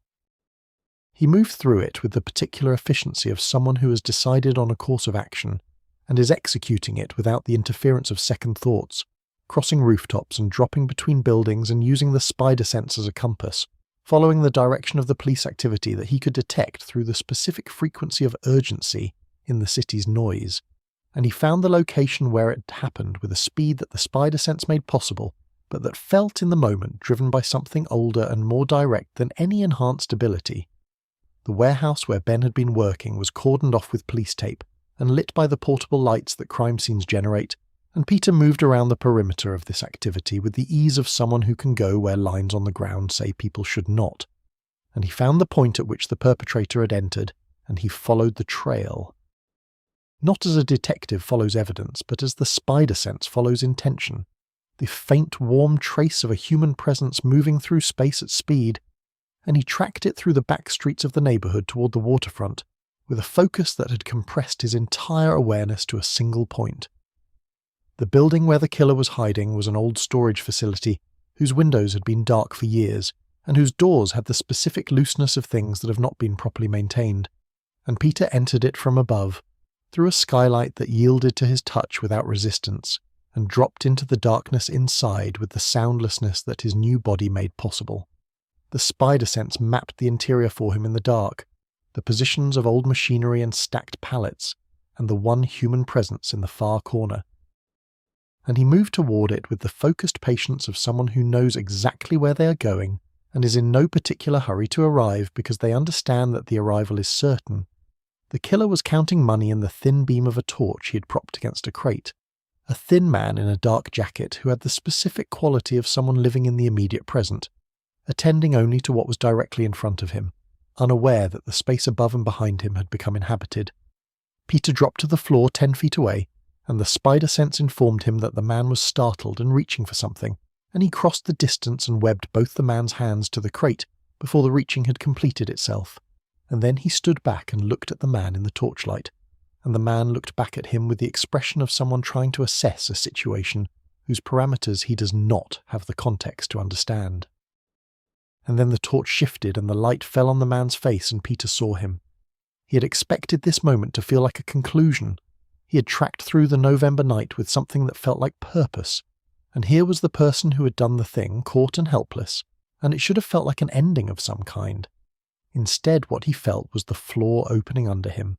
because the face he was looking at was the face of the man from the television studio corridor, the man in the dark jacket who had run past him toward the elevator, while the security guard shouted,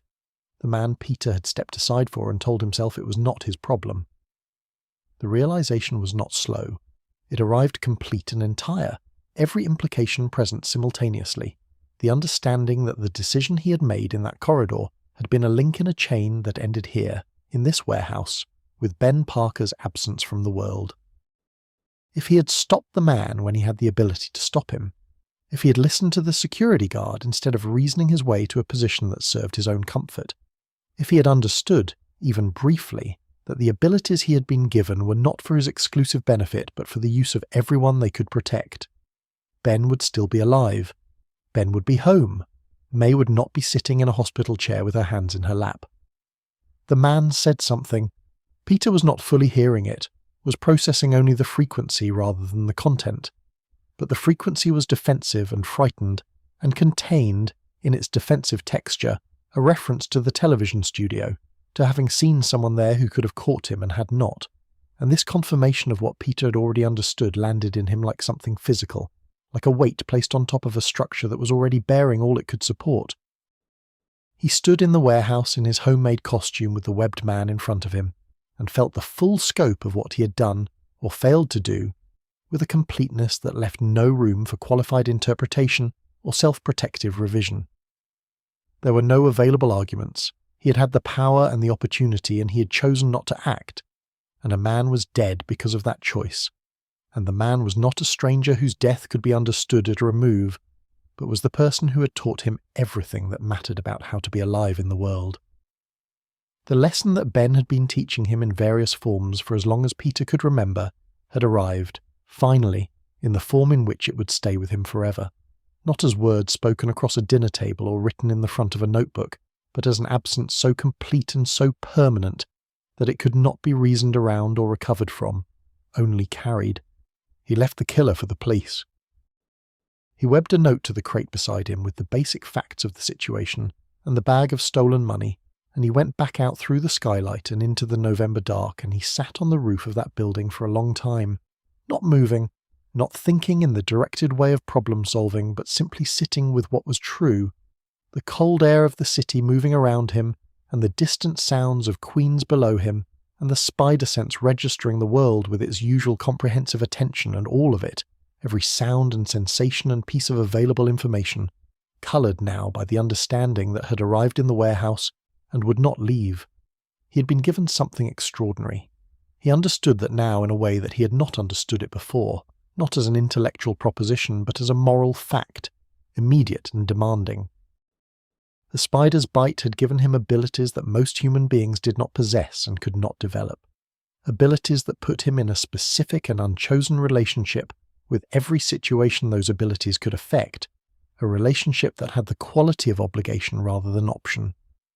Ben Parker had been trying to teach him this in the patient and indirect way of someone who knows that certain lessons cannot be delivered directly, but must be arrived at. And Peter had arrived at it, and the cost of the arrival was the highest imaginable.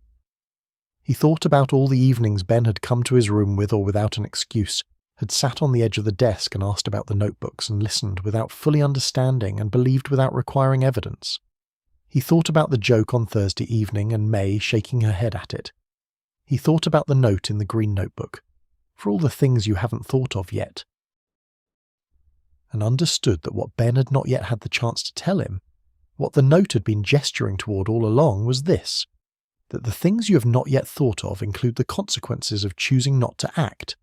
that power without direction is not neutrality but a kind of choice, that stepping aside is also a decision and carries the full weight of any other decision you might make. He did not form these thoughts in language on that rooftop. They arrived as a condition rather than a conclusion, as a way of being that settled into him in the cold air above the warehouse and stayed there. He understood what he had to do, not as a plan or an ambition, but as a simple fact. The way you understand the necessity of breathing, not because you have reasoned your way to it, but because the alternative is not survivable. He would use what he had been given. He would use it for the people who needed it, for the people who could not protect themselves, for the strangers who were walking through a world that contained within it the specific kind of threat that his specific kind of ability could address. He would do this not because it would bring Ben back, because nothing would bring Ben back, but because Ben Parker had spent 15 years teaching him what good people do when others need help, and because the only available way of honouring that teaching was to live inside it. He went back to the hospital. He changed in the bathroom and folded the costume into his bag and walked back down the corridor, and found May still sitting in the chair, and he sat beside her, and took her hand, and she leaned against him, and they stayed like that in the bright institutional corridor for a long time, not speaking, the two of them together in the particular way of people who have lost the same person, and are for the moment enough for each other, and not yet anything more than that, simply present, simply there. The only thing that grief requires, and the only thing it is possible to offer, the fact of not being alone in it. Spider-Man was not born in a laboratory or a wrestling ring or a television studio. He was born in a hospital corridor in Queens on a Thursday night in November, in the space between a boy's understanding of what he had done and his decision about what he would do next. The costume and the web shooters and the name were incidental to this birth, details that would be refined and developed over the months and years that followed. What was essential happened quietly and without witnesses, in the compressed and irreversible moment when Peter Parker understood that his uncle's death was the price of a lesson he should have learned for free, and decided that the lesson would not be wasted. With great power comes great responsibility. Ben Parker had said this, or something close enough to it that the distance does not matter. He had said it the way he said most important things, without announcement or emphasis, folded into the ordinary texture of an ordinary conversation, trusting that the person he was talking to would find it when they needed it. Peter had found it. He had found it in the worst possible way and at the worst possible time, and he would carry it for the rest of his life, not as a burden, though it was that, but also as a compass, the most reliable one he would ever have, the last gift of a man who had given him everything, and whose final lesson was the one that made all the others make sense. The weeks that followed Ben's funeral had a quality that Peter would later recognize as the specific texture of grief in its early practical phase, when the immediate devastation has passed its first intensity, and what remains is the daily work of continuing, the getting up and the eating and the attending of school and the performance of all the small actions that constitute a life, each one requiring slightly more conscious effort than it did before, because the automatic machinery of ordinary living has been interrupted by something that ordinary living was not designed to accommodate. May moved through the house with a quietness that was new, not the comfortable quietness of someone at peace in their home, but the quietness of someone navigating a space that has been altered by an absence so large that every room announces it. Peter watched her, and helped where he could, and said the things that were available to be said and understood. With the particular clarity that grief produces in people who are paying attention, that there was nothing adequate to the situation, and that adequacy was not what was required, only presence. He went back to school. The teachers were careful with him, in the way that teachers are careful with students who have experienced loss, a carefulness that expressed itself in slightly longer pauses before calling on him and slightly more generous interpretations of incomplete homework, and Peter received this consideration with the quiet dignity of someone who appreciates the intention without requiring the accommodation. He was not, in any way that was visible from the outside, falling apart. This was partly temperament and partly the specific stabilizing effect of having decided, on that hospital corridor floor and on that warehouse rooftop, what he was going to do with his life going forward. The decision did not remove the grief. It gave the grief somewhere to go. The early nights of patrolling Queens in the homemade costume were humbling in ways that Peter had not anticipated, which was itself instructive since he had anticipated quite a lot.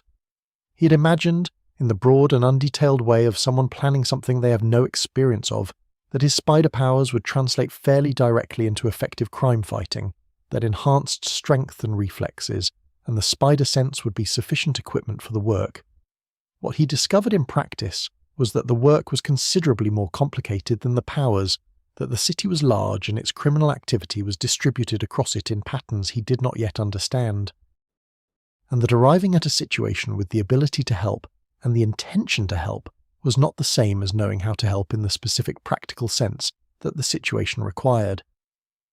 He webbed a fleeing purse snatcher to a lamppost, and also webbed the lamppost to a parked car, and also somehow webbed his own left hand to his right forearm in the process, and had to spend several minutes carefully dissolving the web fluid with the small solvent capsule he had thankfully thought to bring, while the purse snatcher commented on the proceedings from his position against the lamppost with the specific volubility of a man who has nothing to lose and some observations he would like to share. He misjudged a swing between buildings on his second night out and arrived at a rooftop considerably lower than the one he had aimed for. Catching himself on the wall below the intended landing point and climbing the remaining distance with a composure he did not entirely feel, he responded to what his spider sense identified as a mugging in progress, and arrived to find 2 drama students rehearsing a scene for an audition, who were briefly terrified and then, when the situation clarified itself, considerably less frightened than Peter would have preferred, their expression suggesting that the friendly neighborhood Spider-Man was perhaps not yet operating at peak professional capacity. He learned from each of these experiences with the systematic patience of a scientist working through failed experiments, noting what had not worked and adjusting the variables accordingly. The web shooters were his primary technical challenge and his primary area of focus during this period. the formula he had been developing in the green notebook. The cross-linked polymer compound with unusual tensile properties, whose applications he had been thinking about since before the spider bite, had found its application now with a clarity and urgency that gave the chemistry a different quality than it had possessed as an abstract project. He worked on it in the basement workshop, in the hours when May was asleep, using Ben's workbench and Ben's tools with a permission he had not been given but which he felt Ben would have extended without hesitation, and the compound improved through iteration, the tensile strength increasing and the dissolve time calibrating toward the optimal window of several hours that would allow the web to serve its restraining purpose without creating a permanent infrastructure problem for the city. The shooters themselves were mechanical problems of a different order, requiring him to design and construct devices small enough to fit at his wrists, robust enough to function reliably under the physical stresses of the swinging and fighting that their use would involve, and precise enough to allow the range of web configurations, lines and nets, and the compressed impact blobs he had begun calling stingers in his notebook that different situations would require. He went through 17 prototype pairs before arriving at a design that met all of these requirements adequately, each iteration improving on the last in specific ways that he documented with the thoroughness of someone who understands that good engineering is inseparable from good record keeping. Ben's lathe was more capable than it looked, and Peter's hands, with their new strength and precision, proved to be excellent instruments for fine mechanical work, able to apply exactly the force required and no more. A degree of control that conventional machining could not have achieved. The costume underwent parallel development. The original red shirt and blue trousers and swimming goggle mask were adequate for the wrestling match and the television appearance, but were not, Peter determined after several weeks of practical use, adequate for the work they were now required to support. The mask in particular needed improvement, not just for comfort and durability, but for vision, since the plastic lenses of the goggles provided a field of view that was narrower than his enhanced perception required. He researched materials and settled on a fabric with the right combination of stretch and structure, and the white lenses of the final design were a custom construction, framed in a way that allowed the full range of his visual field while maintaining the opacity that prevented anyone from seeing his eyes, which were the detail most likely to be identifiable to someone who knew Peter Parker. He sewed it himself on May's machine, on a Saturday afternoon when she was visiting a neighbour, working from a pattern he had drafted in the green notebook with the methodical care of someone who understands that the details are where things succeed or fail. The web swinging, when it finally worked reliably, was the part of the new life that produced something other than the dutiful sense of purpose that motivated everything else. It produced joy, uncomplicated and physical, the specific joy of a body moving through space in a way that no human body was designed to move, the city spreading out below in all its lit and living complexity, and the air moving past at speed, and the web line singing with tension in his grip, and the moment of release, and the brief arcing flight before the next line was shot and caught, and the swing continued. He had not expected this. He had been so focused on the moral framework of what he was doing, on the responsibility and the obligation and the memory of Ben that drove it, that the pure physical pleasure of the movement caught him unprepared, arrived as a gift he had not known to anticipate. He did not feel guilty about the joy. He thought Ben would have approved of it, would have said something about how, if you are going to do a thing, you may as well enjoy the doing. And the thought of this made him smile inside the mask in the cold air above Queens. The Daily Bugle arrived in Peter's life not through ambition or planning, but through the intersection of financial necessity and accidental observation, which is how many of the most significant practical arrangements of his life would arrive. He had been thinking about money with increasing urgency as the weeks passed, and the household's reduced income became more apparent in small practical ways. The slightly longer gap between grocery runs, May's careful study of sale notices in the local paper, the way she had not mentioned the boiler again, which meant she had decided to simply not address it rather than create worry about something she was not sure how to resolve. Peter had the prize money and the television fee, still in the drawer under the loose board, and he had been contributing to the household expenses in ways he attributed to savings and odd jobs. But it was not sufficient, and it was not sustainable. The idea of selling photographs presented itself during a chase across the rooftops of Midtown, when he had set up one of his small cameras on a ledge, before pursuing a fleeing suspect and retrieved it afterward to find that it had captured several images of Spider-Man in action that had a quality he recognized, even without any particular photographic training, as commercially viable.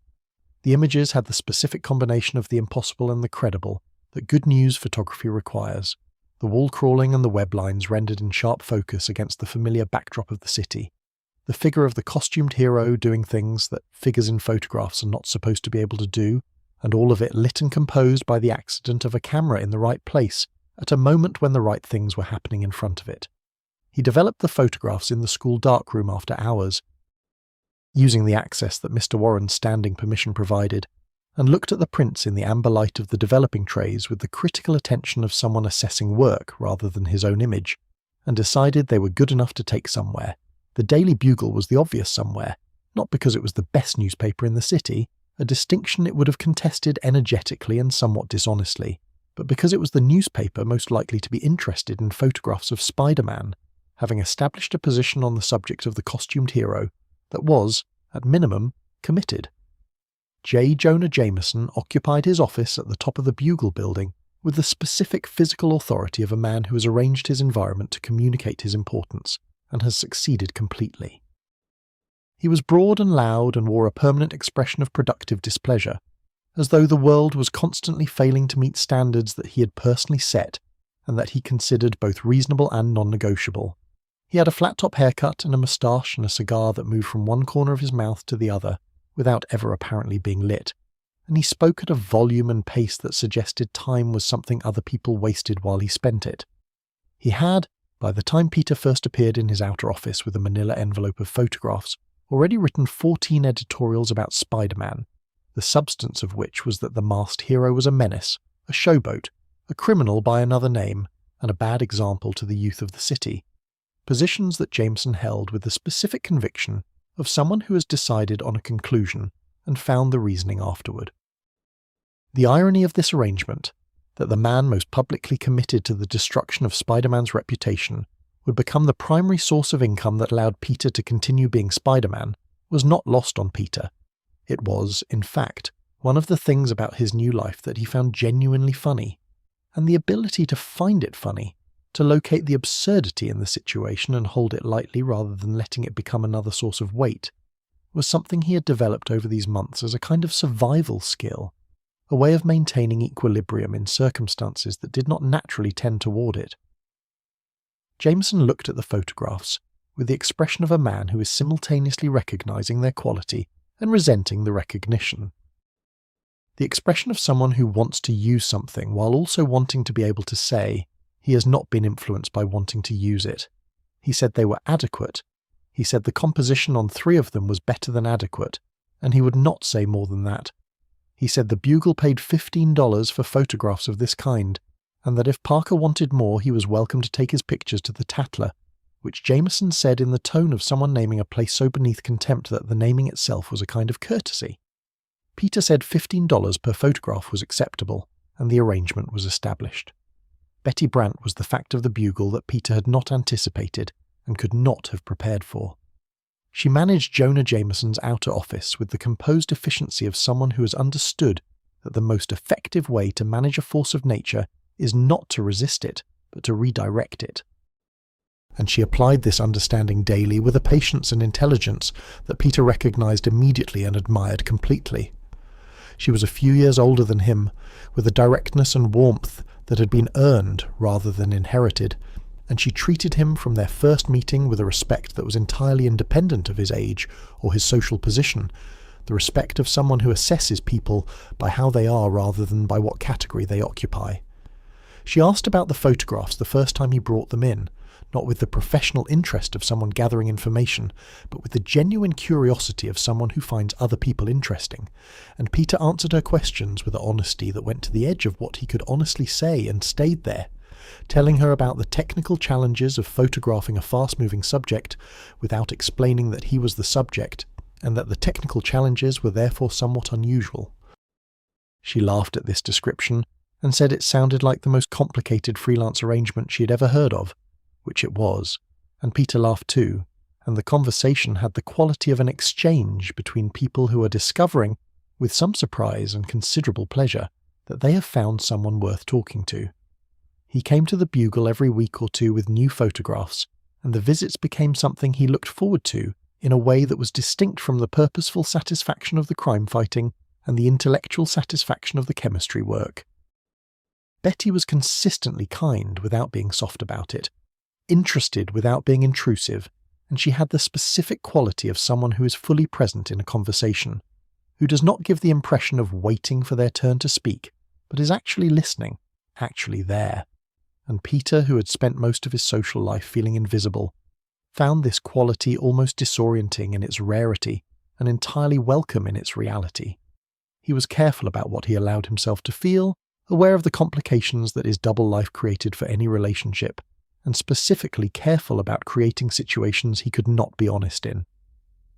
But he could not prevent himself from looking forward to the visits, from noticing the specific warmth that accumulated in that outer office over the weeks, and he did not try very hard to prevent it. The city, meanwhile, was learning that it had something new in it. The first few months of Spider-Man's presence in the newspapers, rendered through Jameson's editorials as a menace, and through Peter's own photographs as something considerably more ambiguous, produced a public conversation about costumed heroes that was already in progress thanks to the activities of the Fantastic Four and other emerging powered individuals, but that Spider-Man's particular combination of the extraordinary and the recognizably ordinary inflected in a specific way. He was not a scientist of great eminence transformed by cosmic radiation. He was not a god or a soldier or a billionaire with resources and infrastructure. He was someone who swung between buildings in a homemade costume and made wisecracks during muggings and apparently lived in Queens, and the city found in this combination something it had not known it was looking for, a hero whose scale matched its own daily life,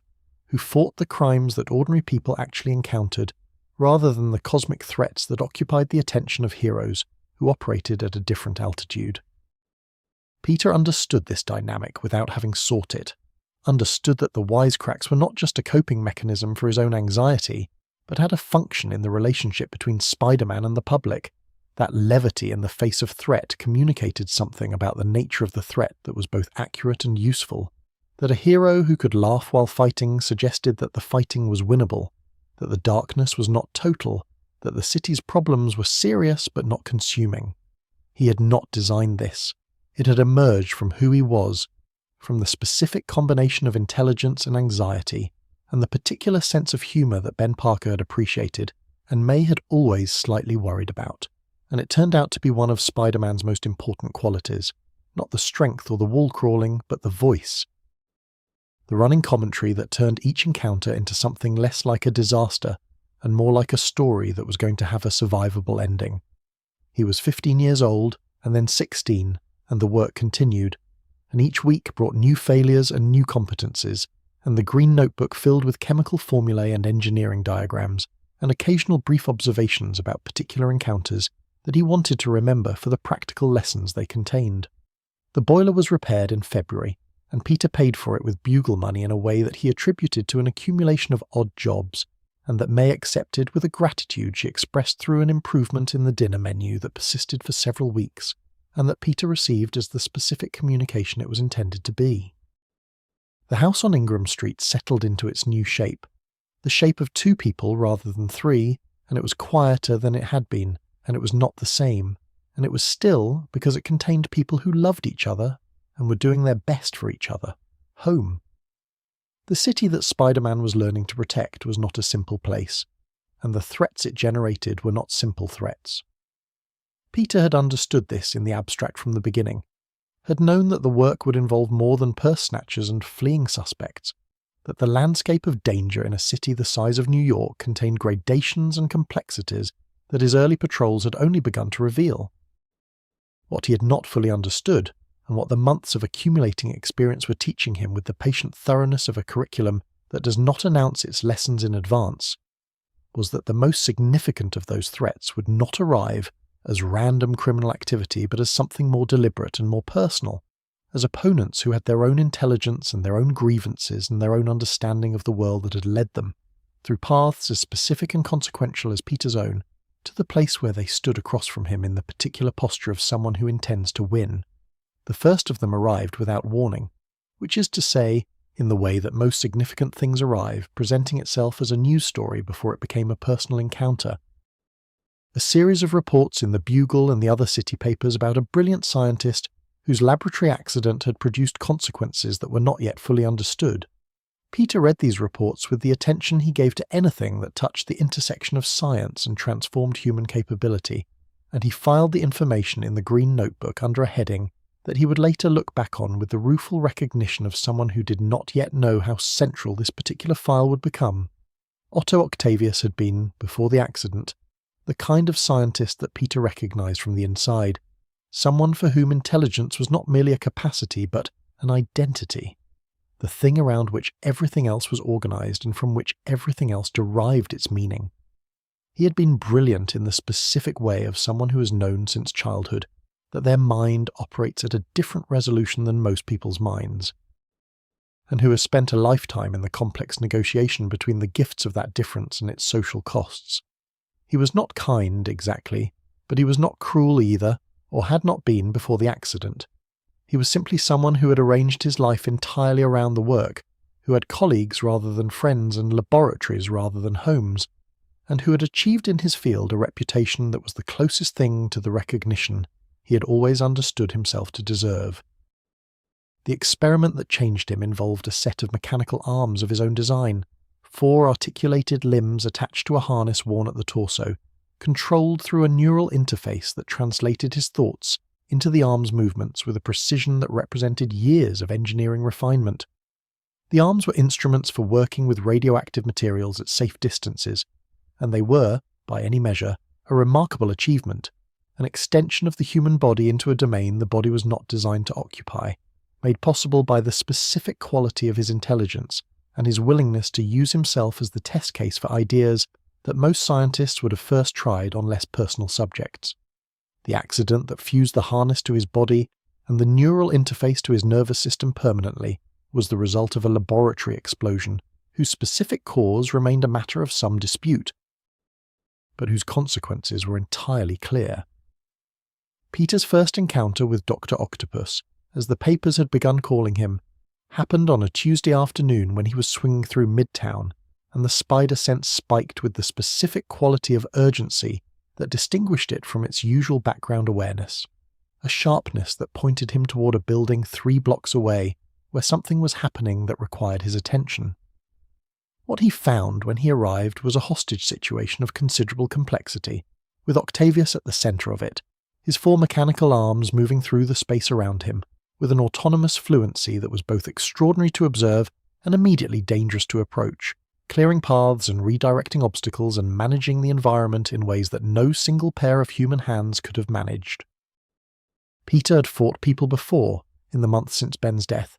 people who were dangerous and fast and motivated and capable, and he had developed through that experience a functional combat intelligence, an ability to read situations quickly and find the approach that used his specific advantages most effectively. None of that preparation was adequate for the encounter with Otto Octavius. The mechanical arms operated at a speed and with a reach that his spider sense tracked and his reflexes responded to, but there were 4 of them, moving in coordination with a controlling intelligence that was formidable, and the first time one of them caught him across the chest and sent him through a wall, he was genuinely surprised, not by the force of it, but by the fact that he had not seen it coming, that the combination of the arm's speed and Octavius's tactical intelligence had produced an approach he had not anticipated and had not, in the critical moment, successfully countered. He lost that first fight in the specific way that is most educational, thoroughly enough to eliminate any ambiguity about the result, while not so catastrophically that he was unable to extract himself and return to the situation with a revised understanding of what he was dealing with. He sat on a rooftop 3 blocks from the scene, with his ribs informing him about their current condition, and thought carefully about what had happened, running through the encounter with the analytical precision of a scientist reviewing an experiment that had not produced the expected result. The arms were the primary challenge, not because of their individual strength, but because of their number and the intelligence coordinating them, and the approach that would work against a single opponent with superior strength would not work against 4 limbs controlled by a mind that was, he had to acknowledge with the intellectual honesty that was one of his better qualities. operating at a very high level indeed. The second encounter went better, because he went into it with a revised strategy built on the specific intelligence the first encounter had provided, and because one of the things the first encounter had taught him was that Octavius's greatest vulnerability was the same as his greatest strength. The tight integration between his mind and the arms meant that the arms were always an expression of what he was thinking, and what he was thinking could be anticipated if you understood how he approached problems, which was with the specific overconfidence of someone who has rarely encountered resistance that his intelligence alone could not resolve. Peter had understood overconfidence from the outside for most of his life, having been its object more often than its practitioner, and he used that understanding now as a tactical resource, presenting himself as the kind of problem that overconfidence was most likely to mismanage. He did not win cleanly. The victory, such as it was partial and complicated, and left both of them with a clearer understanding of the other than they had possessed before, which was in itself a kind of result, the establishment of a dynamic that would continue to develop and deepen over years and decades, a relationship built entirely on opposition, but no less intricate for that. Dr. Octopus was the first villain who made Peter work not just physically, but intellectually, who required him to think at the same level and with the same rigour that he brought to the chemistry and the engineering, and in this requirement was a recognition, however unwelcome, that was also its own strange form of respect. The lizard arrived in Peter's awareness as a different kind of problem entirely, one that the framework of hero versus villain could not adequately contain, because the man inside the monstrous form was someone Peter had met before the transformation had occurred, someone whose fundamental decency was a matter of personal knowledge rather than charitable assumption. Dr. Curtis Connors, the scientist from the field trip demonstration, whose missing arm Peter had noted with the careful attention he gave to everything, had spent years attempting to reverse his amputation through research into regenerative biology, specifically into the mechanisms by which certain reptiles could regrow lost limbs. His work was serious and his motivations were unambiguous, a man trying to reclaim a part of himself that a war had taken, using the tools of science in precisely the way that science was supposed to be used, in service of reducing human suffering. The serum that Connors developed worked, in the sense that it achieved the specific biological outcome it was designed to achieve, the regrowth of missing tissue through the activation of reptilian DNA sequences that human biology does not normally express. His arm grew back. The serum worked, and then the serum continued working, continuing to activate genetic material that was never supposed to be active. And the man who had swallowed the formula in the hope of recovering something lost became, over the following hours and days, something that was no longer recognizably the man he had been. A massive reptilian figure whose physical power was extraordinary, and whose connection to the human intelligence and human decency of Curtis Connors had been submerged beneath something older and less complicated and considerably more dangerous. Peter understood, from his first encounter with the lizard, that the goal was not defeat in the conventional sense. You could not simply stop the lizard the way you could stop a criminal. Because stopping the lizard meant stopping a man who had done nothing wrong, who was in fact the victim of his own most compassionate impulse, who had been trying to help people and had helped himself into a transformation he had not chosen and could not control. The approach required was not combat but chemistry, not the neutralization of a threat but the reversal of a process, and Peter applied himself to this problem with the specific intensity of someone who understands that the work has a human life at its center and that failure is not an acceptable outcome for reasons that go beyond the professional. He developed the antidote through a process of chemical reasoning that drew on everything he had taught himself in the school laboratory and the basement workshop and the green notebook. Working backward from the known properties of the serum that Connors had developed to the specific molecular intervention that would reverse its effects without causing the kind of cellular shock that could be as damaging as the transformation itself. The process took longer than he would have liked, and the middle portion of it involved a close-quarters encounter with the lizard in the sewers beneath Manhattan that tested both his physical abilities and his ability to maintain the specific focused calm that chemistry requires when the chemist is simultaneously trying not to be eaten.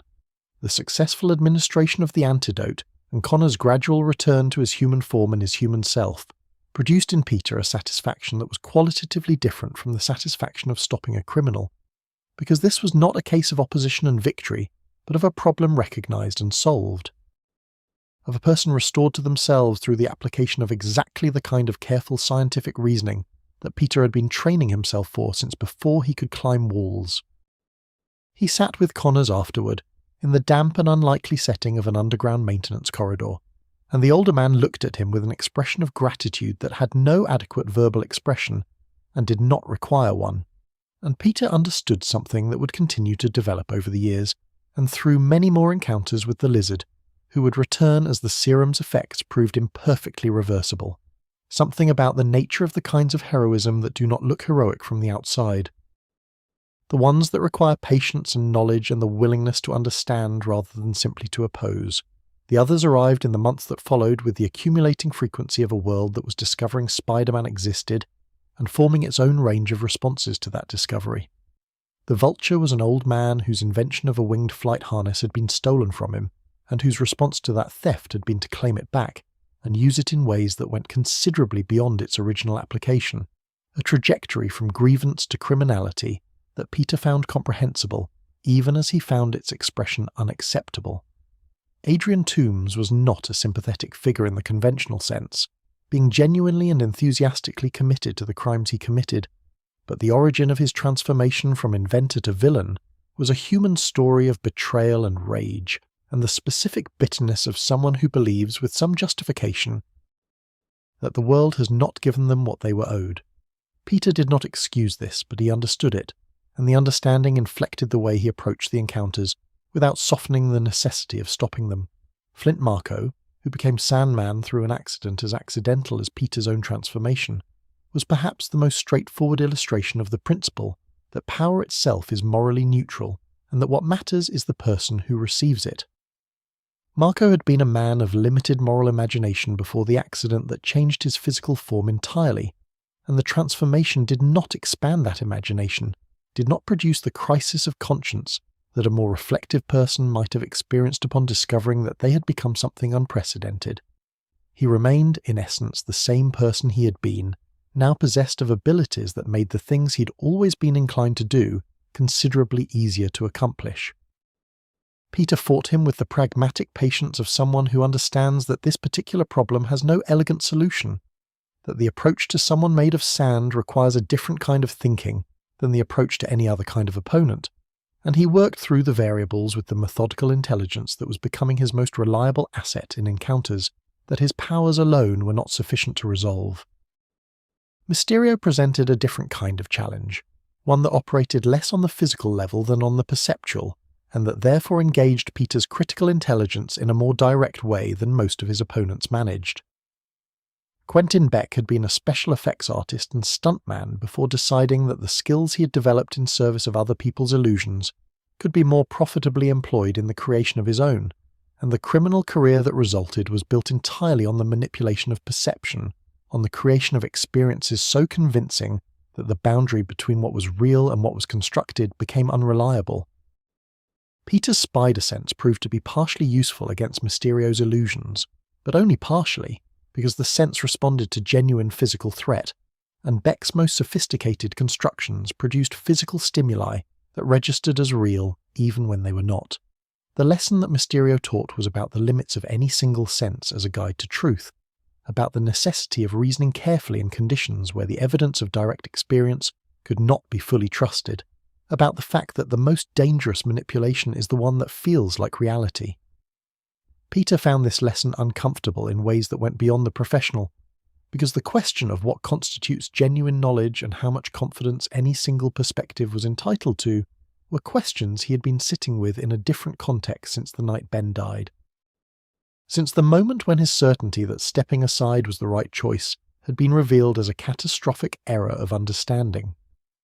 Mysterio was, in this sense, a villain whose particular form of villainy rhymed with something Peter was already thinking about, and the resonance made the encounters with him feel more personal than their actual content explained. The Sinister Six was Otto Octavius's idea,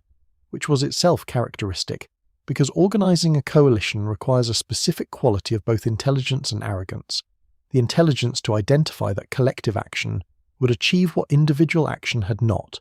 and the arrogance to assume that one can manage 5 other powerful and self-directed individuals toward a common purpose without any of the complications that managing 5 powerful and self-directed individuals toward a common purpose typically involves. Octavius assembled Vulture, Electro, Mysterio, Sandman, and Kraven the Hunter with the confidence of someone who has done the mathematics and found them satisfactory, and he designed the campaign against Spider-Man with the same methodical thoroughness that characterized everything he did. The structure of the challenge, 6 consecutive encounters rather than a single confrontation, reflected Octavius's understanding that Spider-Man's mobility and unpredictability were his greatest tactical advantages, and that a series of contained individual battles would neutralize those advantages by removing the option of retreat and regrouping.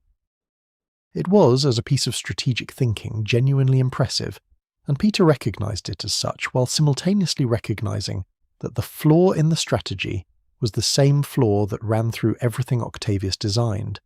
the assumption that the opponent's responses would remain within the parameters that the strategist had anticipated. Octavius knew Spider-Man's physical capabilities well enough to design a campaign against them. He knew considerably less about the quality of Peter's determination and the specific way that being told something is impossible tends to focus rather than discourage him.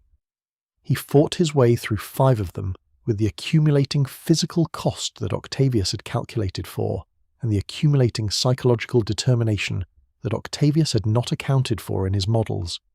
Each encounter was different in its specific demands, and each one left him with less energy and more information, and by the time he reached the 6th and final confrontation, he was running on something that was not exactly physical strength, since that had been significantly depleted, but was the specific quality of will that develops in people who have decided that the thing they are doing matters, and that its mattering is not conditional on their comfort or their capability in any given moment. The final confrontation with Octavius had the quality of a conclusion that both participants understood as such. A battle that was settling something beyond its own immediate outcome, establishing a dynamic between them that would persist through many future encounters, and that both of them would carry forward as a permanent feature of their respective understandings of the world. Peter won it through intelligence rather than strength, using his knowledge of Octavius's tactical patterns and his understanding of the specific form that Octavius's arrogance took, creating a situation in which the Doctor's certainty about Peter's limitations became the mechanism of his own defeat. What the early Rogues Gallery taught Peter, taken together and understood as a curriculum rather than a series of isolated incidents, was something about the relationship between power and the person who holds it that was more complex and more interesting than the simple moral framework he'd begun with. Each of his enemies represented a version of transformation, a change in human capability that had produced a change in human behavior, and in each case the behavior that resulted was an expression, an amplification, of something that had been present before the transformation, some quality or grievance or ambition or fear that the new power did not create but simply gave a larger stage. Octavius's arrogance, Connor's compassion, Tomb's bitterness, Marco's limited moral imagination, Beck's vanity, all of these had existed before the accidents and the experiments and the devices that changed their relationship to the physical world. He thought about this in the Green Notebook, in the small hours after patrols when he was too tired to sleep, but not tired enough to stop thinking, writing in the cramped, precise handwriting that the pages had accumulated over months into something that was part scientific record and part private philosophy, working through the implications of what his enemies were teaching him about what he himself was. The spider bite had given him strength and speed and perception beyond the human norm. What it had not given him was the moral framework within which to use these things, the understanding of what they were for and what they required of him. That had come from somewhere else entirely. From a man who had never climbed a wall or shot a web line or felt the world through a spider sense, who had simply spent his life doing what he understood good people to do, and had tried to pass that understanding along to a boy who had not yet needed it, as badly as he would come to need it. The enemies he faced in those early years were formidable, and would continue to be formidable through the decades ahead.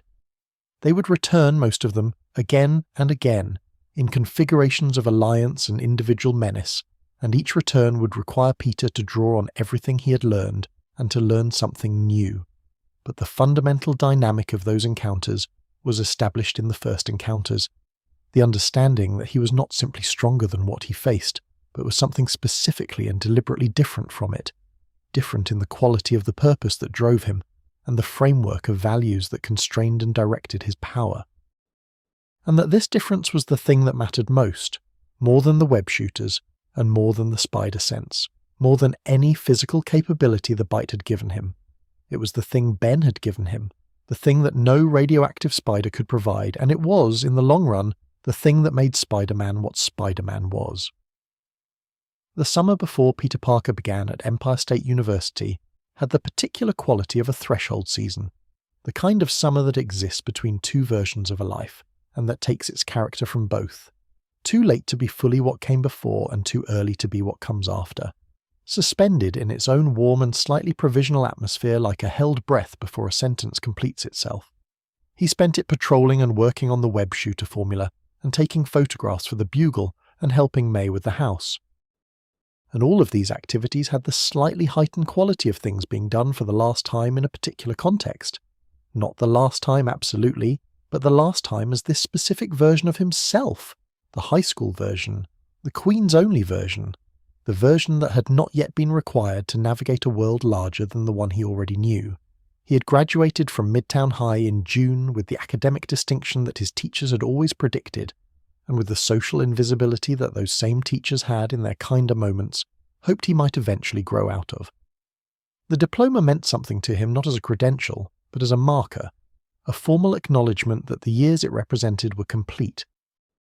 that the particular crucible of adolescence in which he had been simultaneously transformed by a spider bite and shaped by a loss, and forged by the slow accumulation of nights spent protecting a city that did not know his name, had produced something finished enough to carry forward. He did not attend the graduation party to which he was not invited. He went home and ate May's dinner, and they sat together on the porch in the June evening, and she told him that Ben would have been so proud, and Peter said he knew, and they were quiet together for a while in the way they had learned to be quiet together. A quietness that contained rather than avoided the person who was not there. Empire State University received him in September, with the institutional welcome of a place that processes large numbers of new students annually, and has developed efficient systems for doing so. The orientation sessions and the campus maps and the introductory lectures that establish the terms and expectations of academic life at this level. Peter attended all of it with the specific attentiveness of someone for whom the information being conveyed is genuinely interesting, rather than simply obligatory, looking at the science facilities in particular with the same quality of longing. He had felt looking through the glass panels of the university laboratories on the field trip that had changed his life, the sense of a world to which he was now, finally, properly admitted. The science facilities were extraordinary by any standard available to a person who had spent the previous years working on a high school bench and in a basement workshop. The chemistry laboratories alone contained equipment that Peter had read about in journals and imagined working with in the way that musicians imagine playing instruments they have only heard on recordings, and walking through them on the orientation tour he felt a quality of anticipation that was one of the cleanest emotions available to him, uncomplicated by the moral weight that attended most of the other significant experiences of his life. This was simply the pleasure of someone who loves a subject encountering the best available tools for pursuing it, and he allowed himself to feel it without qualification. The dormitory that he did not move into because the cost was beyond what the household budget could accommodate, and because the idea of leaving May alone in the house on Ingram Street was one that he was not prepared to consider seriously, was nonetheless something he walked through on the tour with the mild curiosity of an anthropologist, observing a culture he will not be joining. The students who had lived there had a quality of ease about the transition that Peter noticed and thought about. The ease of people for whom the move away from home was the expected and desired next step, for whom the independence of dormitory life represented arrival at something they had been moving toward. Peter's relationship with independence was more complicated,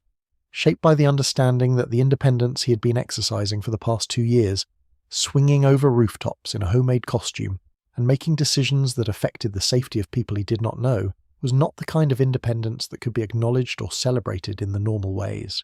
He commuted from Queens on the subway, which took 40 minutes door to door and which he used for reading, and for the kind of thinking that moves in the background of consciousness, while the foreground is occupied with the changing stations and the shifting population of the car.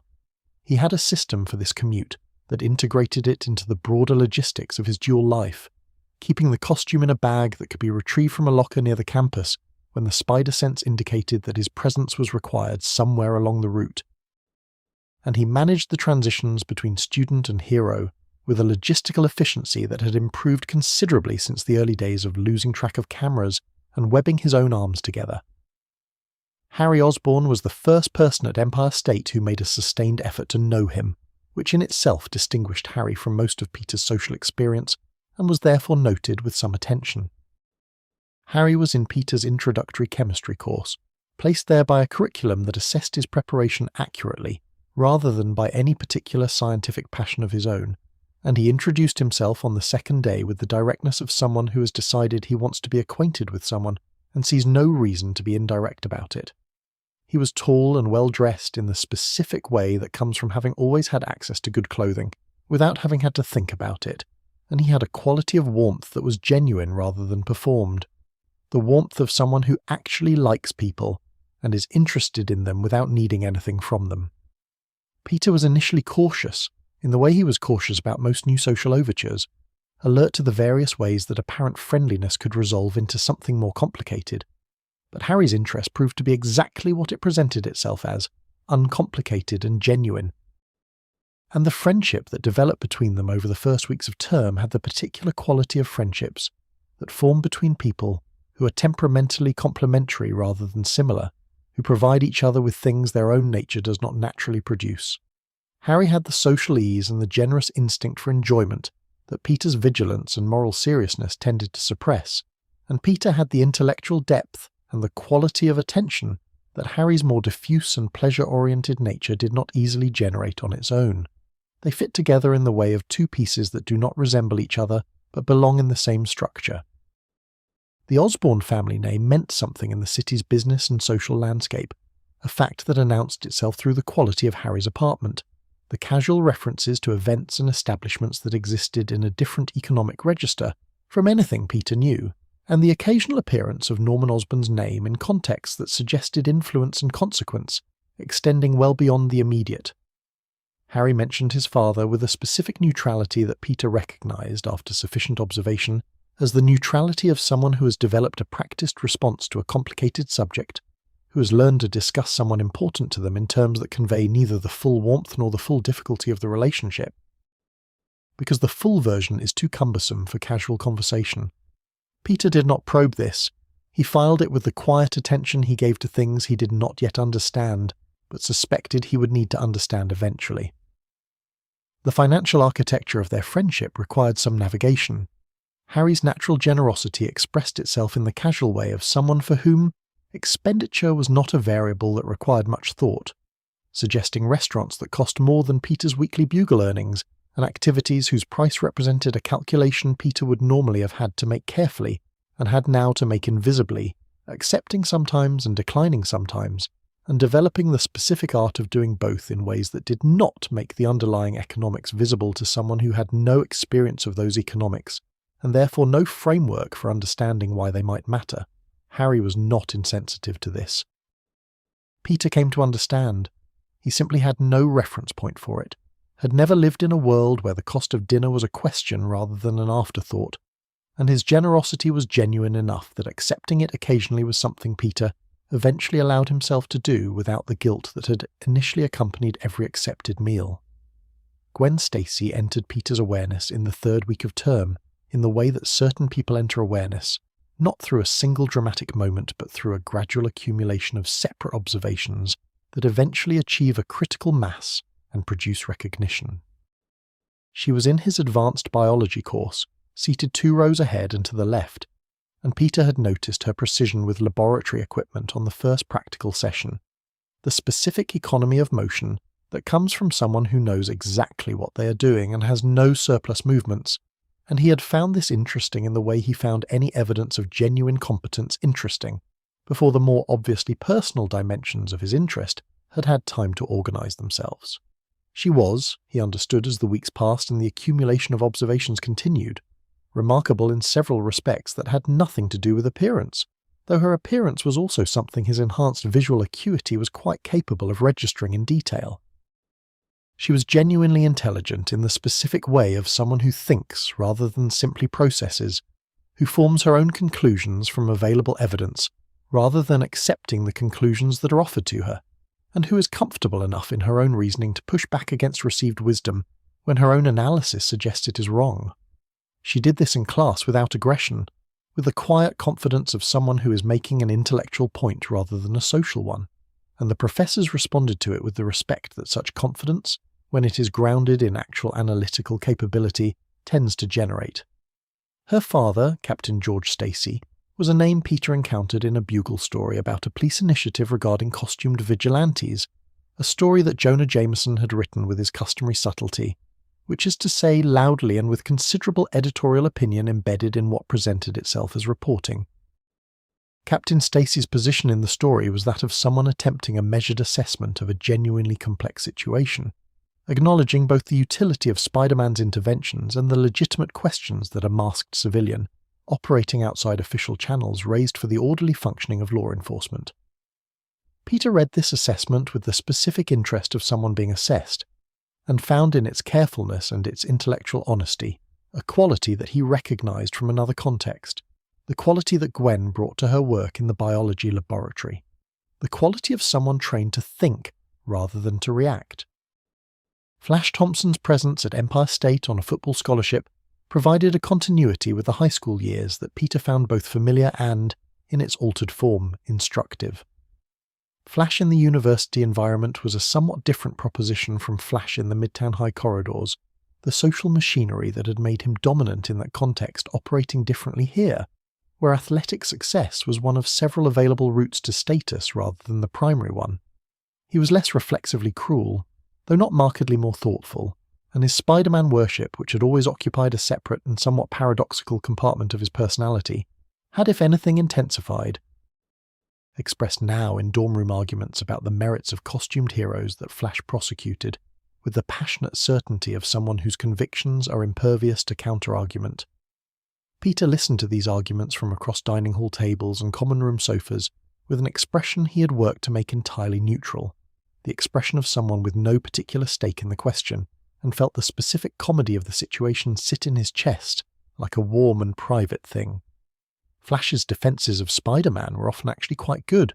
drawing on observations about the hero's methods and character that demonstrated a quality of attention Peter had not previously credited him with, and occasionally saying something that Peter found genuinely useful as an outside perspective on his own practice, the view from the street offering information that the view from the rooftop could not provide. He would return to these comments in the green notebook, in the small hours, and think about what they meant.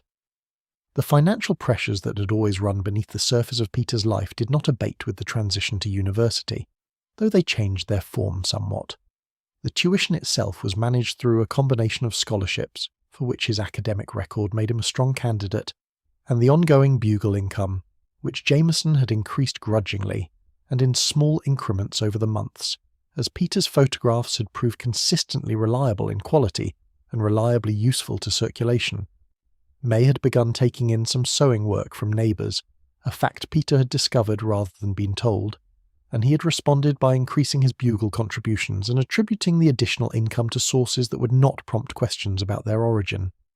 The laboratory access that university life provided transformed Peter's technical work in ways that he had anticipated, but whose actual impact exceeded his anticipation.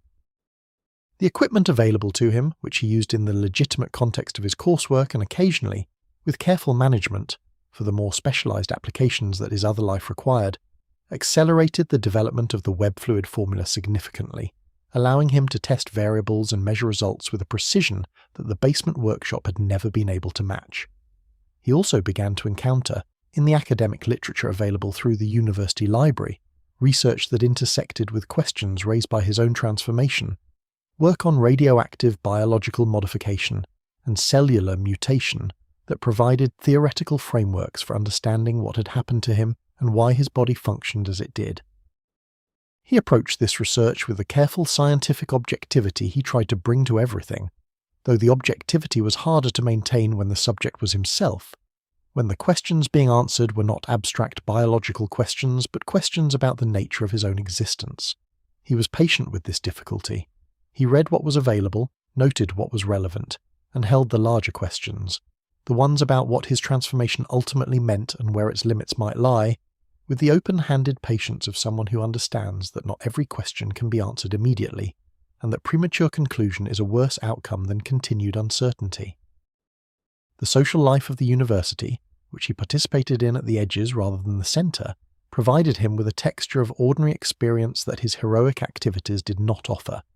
The experience of being among people his own age in circumstances that did not involve immediate danger, the conversations over coffee and the debates in seminar rooms and the occasional social event that Harry organised, and that Peter attended for an hour or two, before the spider sense or the schedule or the simple weight of having too many things to manage simultaneously pulled him in a different direction.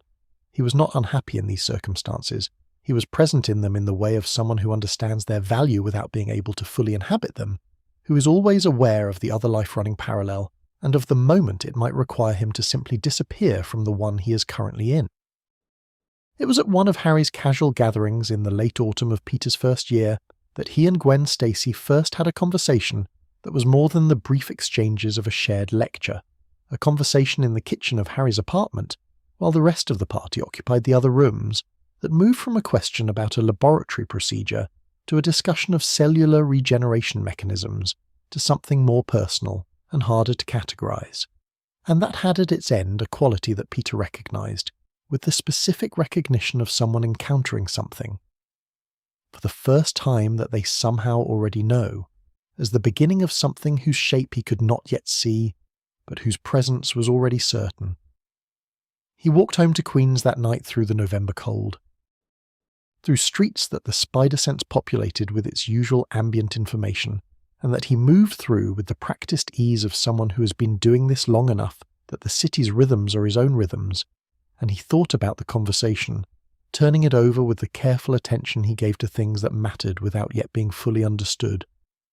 The university had given him many things in its first months, the laboratory access and the academic challenge, and the friendship with Harry and the texture of ordinary social life, all of which were genuinely valuable and genuinely welcome. But the conversation in Harry's kitchen had given him something different, something that the green notebook was not the right place to record, something that lived in a different part of him from where the chemistry and the web shooter modifications and the strategic analyses of his encounters with Octavius and Connors and the others were kept. He filed it there, in that different and less organised part, with the specific care of someone handling something they do not want to break, and he walked the rest of the way home through the cold and let it sit. The shadow that Norman Osborn cast across Peter Parker's life did not arrive suddenly or announce itself with the clarity of something that can be prepared for. It accumulated, the way certain kinds of danger accumulate, in small observations and minor inconsistencies, and the specific quality of unease that the spider sense produced in Norman's presence, before Peter had any conscious reason to trust that unease, a background frequency of warning that he noted and filed and returned to without yet knowing what to do with it. He had met Norman through Harry, which meant he had met him in the context of someone he cared about,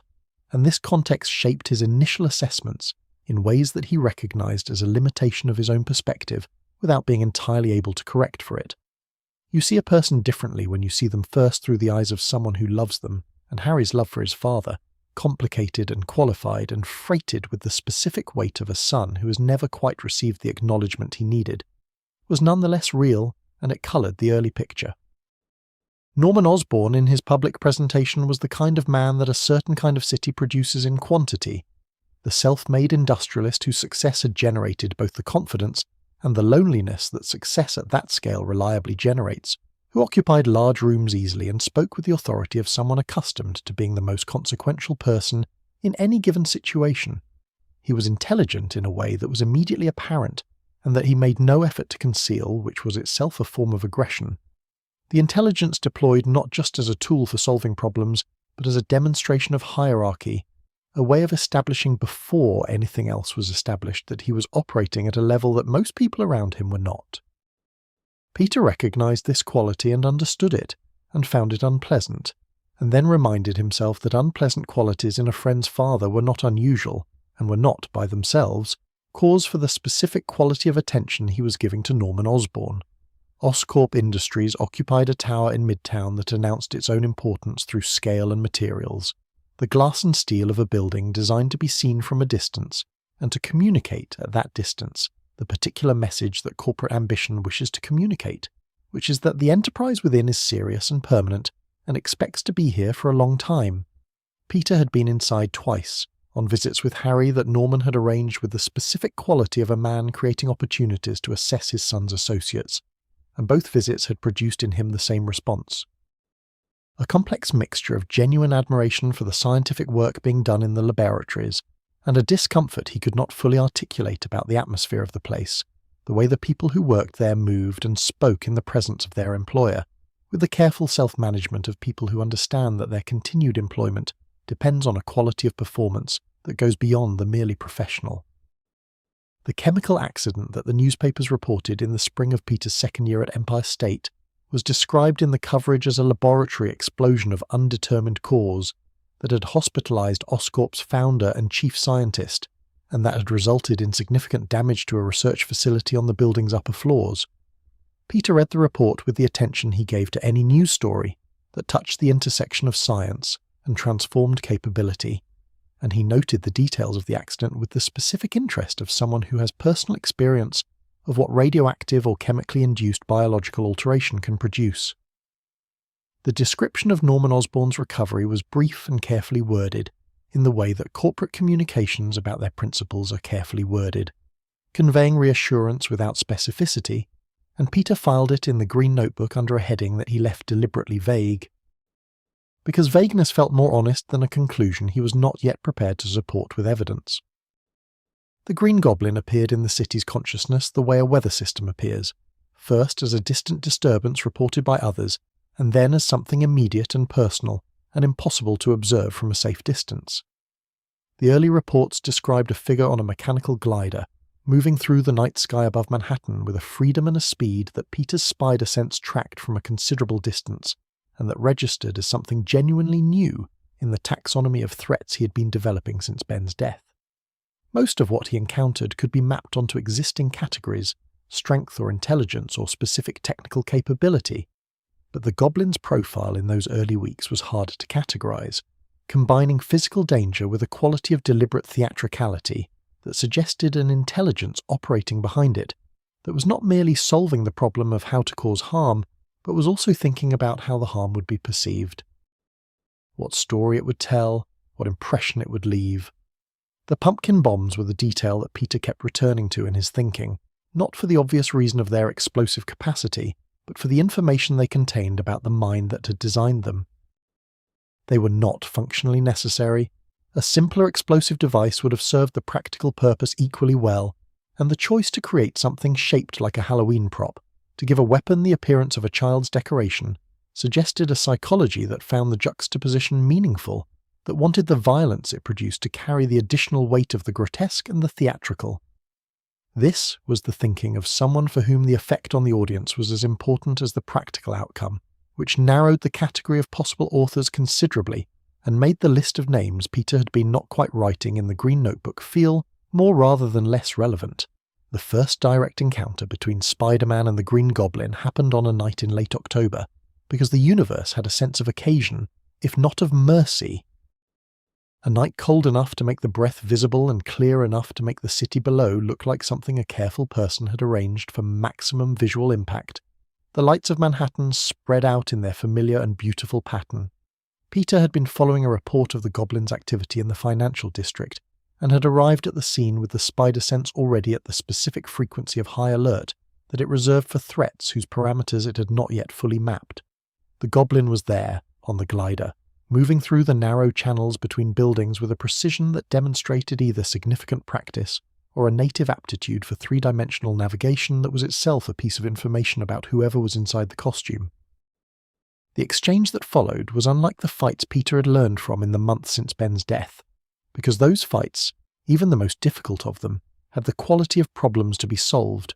of opponents whose capabilities could be assessed, and whose patterns could be identified, and whose defeat, however difficult to achieve, was a matter of sufficient analysis and sufficient effort applied in the right direction. The goblin fought with intelligence, which was not itself unusual, but with a specific quality of intelligence that seemed designed not just to win the physical contest, but to unsettle the person it was fighting. The taunts and the feints and the sudden changes of approach, all calibrated to produce not just physical difficulty, but psychological disorientation, to make Peter doubt his own assessments in the moment when accurate assessment was most essential. He did not lose the first encounter, but he did not win it in any meaningful sense. The goblin disengaging with the ease of someone on a glider who can simply choose to no longer be present, departing into the October night with a theatrical gesture that contained in it both the satisfaction of someone who has accomplished what they came to accomplish and the implicit promise of return. Peter clung to a building face and watched the glider disappear and ran through what had just happened with the careful patience of someone who understands that the feeling of having been tested is information rather than humiliation, and he thought about the intelligence behind the mask and about the green notebook, and about the list of names he had been not quite writing, and the connection that his conscious mind had been declining to make fully articulated itself in the cold air above Manhattan, with a clarity that was not comfortable, but was at least honest. The accumulating evidence that Norman Osborn was the Green Goblin arrived not through a single revelation, but through the convergence of multiple lines of reasoning that each individually fell short of proof, and that together produced something that was functionally indistinguishable from certainty. The fighting style, the specific quality of the tactical intelligence, the chemical sophistication of the weapons, the particular form that the goblin's psychological warfare took, its emphasis on superiority and dominance and the humiliation of opponents, all of these pointed toward the same place, toward the tower in Midtown and the man who occupied its upper floors and who had, according to the careful and worded newspaper accounts, survived a chemical accident whose effects had not been fully described. The difficulty this created for Peter was not primarily strategic. He had faced opponents whose defeat required careful planning before, and the goblin's abilities, formidable as they were, did not place him beyond the range of what Peter could eventually address if he approached the problem correctly. The difficulty was personal, and it ran through Harry in the specific way that personal difficulties run through the people we love, which is that any action Peter took against Norman Osborn would have consequences for Harry Osborn. Consequences that Harry had not chosen and could not fully understand, because Harry did not know what his father had become, and Peter was not certain it was his to tell. He sat with this difficulty in the green notebook for several weeks, approaching it from different angles with the patient indirection of someone who cannot solve a problem directly, and is therefore looking for the oblique approach that will resolve it without the costs that the direct approach would generate. He came to no satisfying conclusion. The situation had no satisfying conclusion available to it, only the range of unsatisfying conclusions that difficult situations typically offer, each one carrying its own specific costs and requiring its own specific compromises. And the work of choosing among them was the work of someone who has long since stopped expecting his moral life to be uncomplicated. The confrontation, when it finally came, arrived on Norman's terms rather than Peter's, which was itself characteristic of the intelligence he was dealing with. Norman had, it became clear, known for some time before the confrontation that Spider-Man was Peter Parker, had arrived at this knowledge through the specific combination of resources and analytical capability that made him dangerous in boardrooms and laboratories, and was making him dangerous now in a context that neither setting had prepared Peter to anticipate. The revelation that his secret identity had been discovered came not as a surprise in the simple sense, but as the confirmation of a fear that the spider sense had been registering for weeks, as a background frequency of wrongness that he had not been able to localize or name. Norman came to the house on Ingram Street, which was the specific violation that made the confrontation personal beyond anything that had preceded it. The crossing of the boundary between the heroic life and the home that Peter had been most careful to maintain, and that Norman had crossed not by accident or by the lateral consequences of some other action, but deliberately, as a statement of what he was capable of and what Peter's attempts at secrecy were worth, against the resources he could bring to bear. Peter had left for a patrol and returned to find Norman sitting in the living room, in the chair where Ben had used to sit, and May was not home, and the room had the specific quality of a space that has been occupied by something it was not designed to contain. What followed was not a fight in the physical sense. Not primarily, though it became physical in its latter stages when the conversation had exhausted whatever purpose conversation could serve between two people in that situation. It was first an exchange between two people who knew each other's most significant secrets, conducted with the particular tension of such exchanges, each person aware of what the other held and of the uses to which it could be put, each person making calculations about what could be said and what needed to remain unsaid. Norman spoke with the ease of someone who believes he holds the decisive advantage, which he did, and Peter listened with the specific quality of attention that the spider sense enabled, attending not just to the words, but to the frequencies beneath them, the emotional texture of what Norman was communicating that was more revealing than the content. The physical resolution of that night's encounter came through the specific irony that the goblin's own chemical instability, the ongoing consequences of the accident that had produced him, provided the mechanism of its conclusion. An exposure during the fight to a combination of substances that reversed the transformation temporarily, and left Norman Osborn sitting in the wreckage of Peter's living room with no memory of the preceding months, and no knowledge of what he'd been doing in them, or how he had come to be where he was. The amnesia was real. Peter's assessment of Norman's condition over the following days confirmed it, with the thoroughness of someone who needed to be certain, and it created a situation whose moral complexity he turned over in the green notebook for many weeks afterward. He had chosen not to expose Norman, not to bring the evidence of what Norman Osborn had been doing to the authorities, or to Harry, or to anyone who might have used it. He had made this choice for Harry's sake primarily, because Harry's relationship with his father, whatever its difficulties and its silences, was the relationship Harry had, and Peter did not have the right to destroy it on the basis of circumstances whose consequences he could not fully predict. He had also made this choice because Norman, in his recovered and amnesiac state, was not the same person as the goblin who had sat in Ben's chair and spoken, with the ease of someone who holds the decisive advantage, and the question of whether you could hold a person accountable for what a chemically altered version of themselves had done, was a question that the Green Notebook did not resolve, that Peter did not resolve, that he carried forward as an open question into the years that followed, one of several open questions that he had learned to live with rather than pretending they had answers he had not yet found. Harry did not know. Peter sat across from him at lunch in the university cafeteria the week after the confrontation, and looked at his friend's face, open and warm and carrying the specific quality of someone who has always found his father complicated, and is always willing to try again, and said nothing about what he knew. And felt the weight of that silence as a form of love even as he recognized it as a form of deception, understanding that these two things were not mutually exclusive, and that the most difficult situations are often the ones in which they are most thoroughly intertwined. The girl that Aunt May had been trying to introduce to Peter for the better part of a year existed, before her actual arrival, as a recurring element of dinner-table conversation that Peter had developed a practiced and affectionate response to deflecting. May spoke of her with the specific enthusiasm of someone who has identified a solution to a problem and cannot understand why the person with the problem is not more receptive to the solution, and Peter listened to these descriptions with the patience of someone who has heard them before and has formed, from their accumulated content, a mental picture of Mary Jane Watson that was detailed enough to feel like an acquaintance and sufficiently unpromising to justify his continued resistance to the meeting.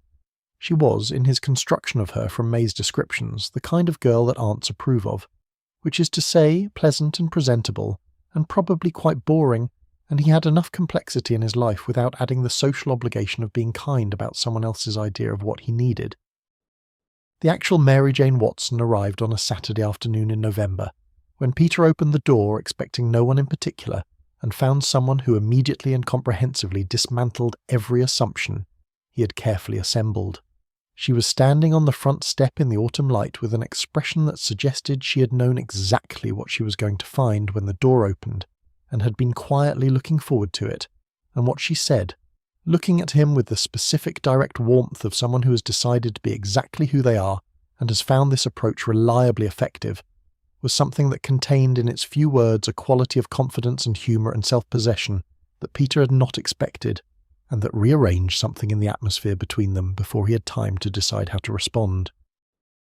He stood in the doorway and felt the spider sense produce not its usual frequencies of threat or warning, but something entirely different and considerably harder to categorize, and May appeared behind him with an expression of profound and poorly concealed satisfaction.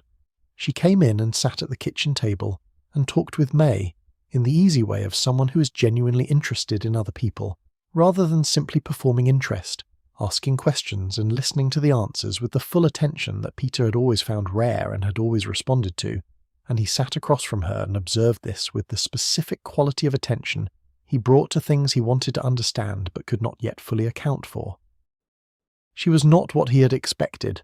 which was itself not surprising given that his expectations had been based on May's descriptions, which were affectionate but not precise. What she was someone whose surface was so present and so vivid that you could spend considerable time attending to it before you began to notice the depth beneath it, and what Peter noticed over the course of that first afternoon was that the depths were there, that the brightness and the ease and the warmth that she directed outwards so effortlessly were real without being complete, that there was more happening in Mary Jane Watson than the version of herself she was presenting, and that the more was interesting in ways he had not anticipated.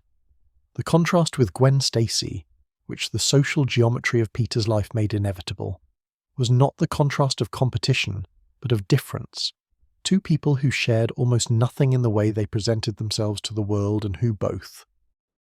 for different reasons and in different ways, had found ways past the specific social defences that Peter had developed over years of being overlooked and occasionally mocked. Gwen's approach to him had been through the shared language of scientific inquiry, through the specific intellectual respect that one's serious mind offers another, a language that Peter had always been fluent in and that had allowed him to be himself in her presence, without the performance of social ease he could not always sustain. Mary Jane's approach was entirely different, operating not through shared language, but through a quality of direct human warmth that bypassed his intellectual defences entirely and arrived somewhere more immediate and more unguarded. Gwen had been part of his life at Empire State for over a year by this point, their relationship having developed through the laboratory and the seminar room into something that occupied a category Peter did not have a ready name for, something between friendship and the beginning of something else, characterized by a quality of mutual recognition and a growing ease in each other's company that had the texture of something moving toward rather than simply being. He thought about her with the specific quality of thought he reserved for things that mattered to him,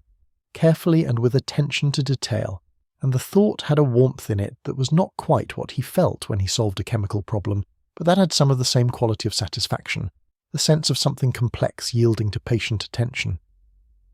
Captain George Stacy had come to occupy a particular place in Peter's understanding of the world, one that had no exact precedent in his experience and that he approached with a care proportional to its significance. The captain was a man whose professional life had shaped him in ways that were visible in how he thought and how he listened, a quality of analytical precision combined with a genuine human warmth that prevented the precision from becoming coldness. He had the specific intelligence of someone who has spent a career assessing people and situations under conditions where wrong assessments have real consequences, and Peter found this intelligence both impressive and slightly unnerving to be the object of, aware that the captain's assessment of Spider-Man, that careful and measured position he had articulated in the newspaper, was being applied to Peter Parker as well, in the context of his relationship with Gwen, and that the captain saw considerably more than he indicated seeing. Their conversations, which happened occasionally when Peter came to the Stacy apartment and found the captain home rather than at work, had the quality of exchanges between two people who are communicating on more than one frequency simultaneously, the surface conversation about science or the city or some piece of news that provided the occasion for the conversation, and beneath it a different exchange, more careful and more mutual, in which each of them was attending to what the other was not quite saying as much as to what they were. Peter did not know, in those months, whether the captain had begun to suspect that he was Spider-Man. He knew that the captain was paying attention in the specific way that the captain paid attention to everything, and he knew that his own spider sense registered the captain's presence with a quality that was not threat or warning, but was its closest approximation to respect, the frequency of someone in the presence of a person whose judgment matters. The social world of Empire State in that second year, had acquired a complexity that Peter navigated with varying degrees of success.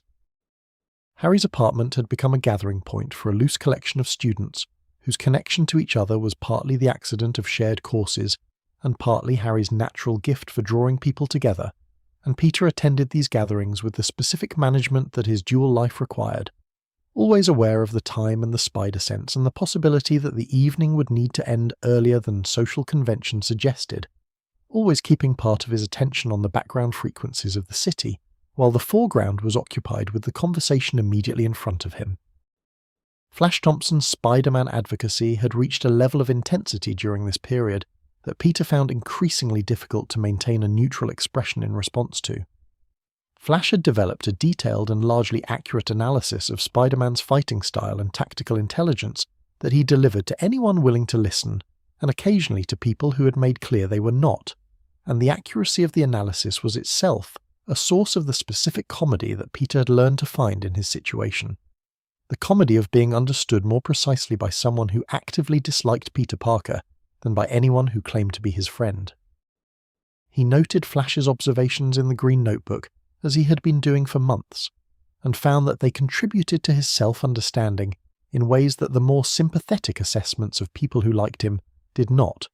carrying as they did the particular clarity of an outside view unmediated by affection. Mary Jane appeared again at Harry's apartment one Friday evening in December, brought by a mutual acquaintance in the way that social networks distribute people through the spaces they occupy, and Peter found himself across a room from her for the first time since the kitchen table conversation at May's house, in a context that was different from that first meeting, and that therefore revealed different things. She was in her element at Harry's apartment in the way she seemed to be in her element everywhere, moving through the social space with the ease of someone for whom other people are genuinely interesting rather than a performance she's required to give. And she found him across the room with the specific quality of recognition that suggested she had noted his presence upon arrival and had been deciding what to do about it, and she came over with a drink for each of them and said something that made him laugh before he had decided to.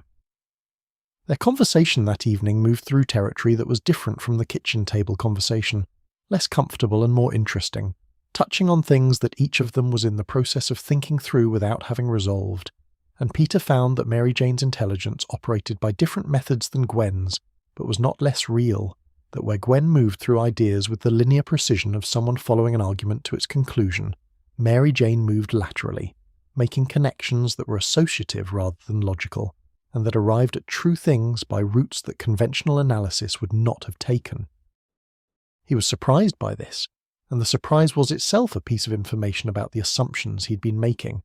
and he filed it with the same care he gave to all the things he was learning about her. The romantic situation that was developing around him by the end of that second year had a geometry that he observed with something between appreciation and mild alarm, aware that two people he genuinely cared about were both present in his life, in ways that carried freight he was not sure how to manage. He was not a person who found this kind of situation comfortable, or who had any natural aptitude for the navigation it required, being constitutionally inclined toward honesty, and therefore poorly equipped for the ambiguities that romantic triangles typically involve. He thought about it in the Green Notebook, which was not entirely the right place for this kind of thinking, but was the place he had for thinking that needed to be done carefully and without interruption. Gwen's father had said something to Peter, on one of those carefully freighted afternoon conversations, about the importance of being honest with people you care about, even when the honesty is difficult, which was advice that Peter received with the specific quality of someone who knows the advice is correct and also knows that following it completely and immediately is not, in his particular circumstances, an available option. The captain had said it in the context of something else, about professional conduct and the obligations of people in positions of responsibility, but Peter heard it in both contexts simultaneously and felt the double weight of it, the weight of what he owed Gwen, and what he owed Mary Jane, and what he owed himself, and the weight of what he could not say to any of them about the larger truth that structured all the smaller ones. The autumn of that second year settled into winter, and the city went about its business and Peter went about his. The dual business of the student and the hero and the young man trying to understand what he wanted from his personal life, which was a question that the Green Notebook was genuinely not equipped to answer, but that kept appearing there anyway, in the margins of pages about chemical formulations and tactical analyses, brief and uncharacteristic lapses into a different register that he never went back and crossed out, leaving them there as evidence that the question had been present even when he had not been prepared to address it directly. The conversations with Betty Brant at the Bugle had continued through these months with the warmth and the specific quality of mutual respect that had always characterized them, and Betty had become someone whose opinion Peter valued in the way he valued very few people's opinions, as coming from a source whose intelligence and honesty he trusted completely. She had noticed the changes in him over the year, the ways in which the transition to university and the expansion of his social world had altered his manner and his range of reference, and she commented on these changes with the directness that was one of her consistent qualities, neither flattering nor critical but simply accurate, and Peter received her accuracy with the gratitude of someone who has very few people in his life willing to offer it. It was Betty who said, in the context of a conversation about something else entirely, that the most useful thing a person could do with a complicated situation was to be honest about which parts of it they actually controlled and which parts they did not, and that most of the suffering in complicated situations came from people spending their energy on the parts they could not control rather than on the parts they could.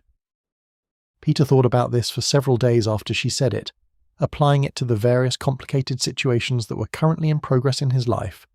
and found that it was useful in the way that accurate observations are useful, not because it solved the problems, but because it clarified which problems were actually his to solve, which was itself a form of progress and sometimes the most available one. The year ended with the city intact and Peter's coursework in good standing and the household on Ingram Street managing in the way it had always managed, through the combination of May's domestic competence and Peter's Bugle income, and the specific quality of mutual care that had always characterized the two of them together. The Green Notebook had acquired several more volumes by this point, filling a shelf in the space beneath the loose board, alongside the web shooter prototypes and the chemistry notes and the things he was keeping for reasons he had not entirely articulated to himself. He looked at this shelf sometimes and thought about the totality of what it represented, the years and the work and the losses and the friendships and the ongoing negotiation between the life he was living and the life he was protecting, and felt not the weight of it, though the weight was real, but the particular satisfaction of someone who is doing what they are supposed to be doing. Even when what they are supposed to be doing is difficult, even when the difficulty shows no signs of becoming less, even when the questions outnumber the answers by a margin that shows no sign of narrowing, he was where he was supposed to be. He was becoming what he was supposed to become. The rest was patience, and patience was something he had been practicing for long enough that he had, by now, become reasonably good at it.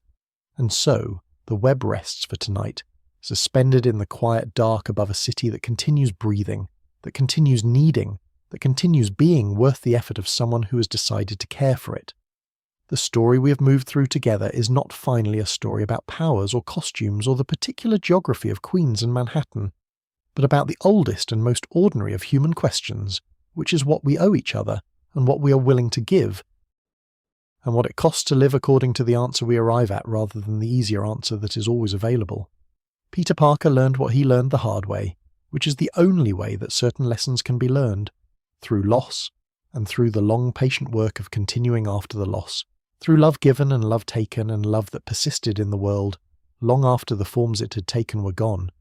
He showed us that responsibility is not a burden imposed from outside, but a quality that grows from within, that the spider's bite gave him the occasion, and Ben Parker gave him the reason, and the rest was simply the daily choice, made again and again across a lifetime, to show up for the world that needed showing up for. Let that quiet courage settle into you now as you drift towards sleep. Let the web hold you gently. Rest.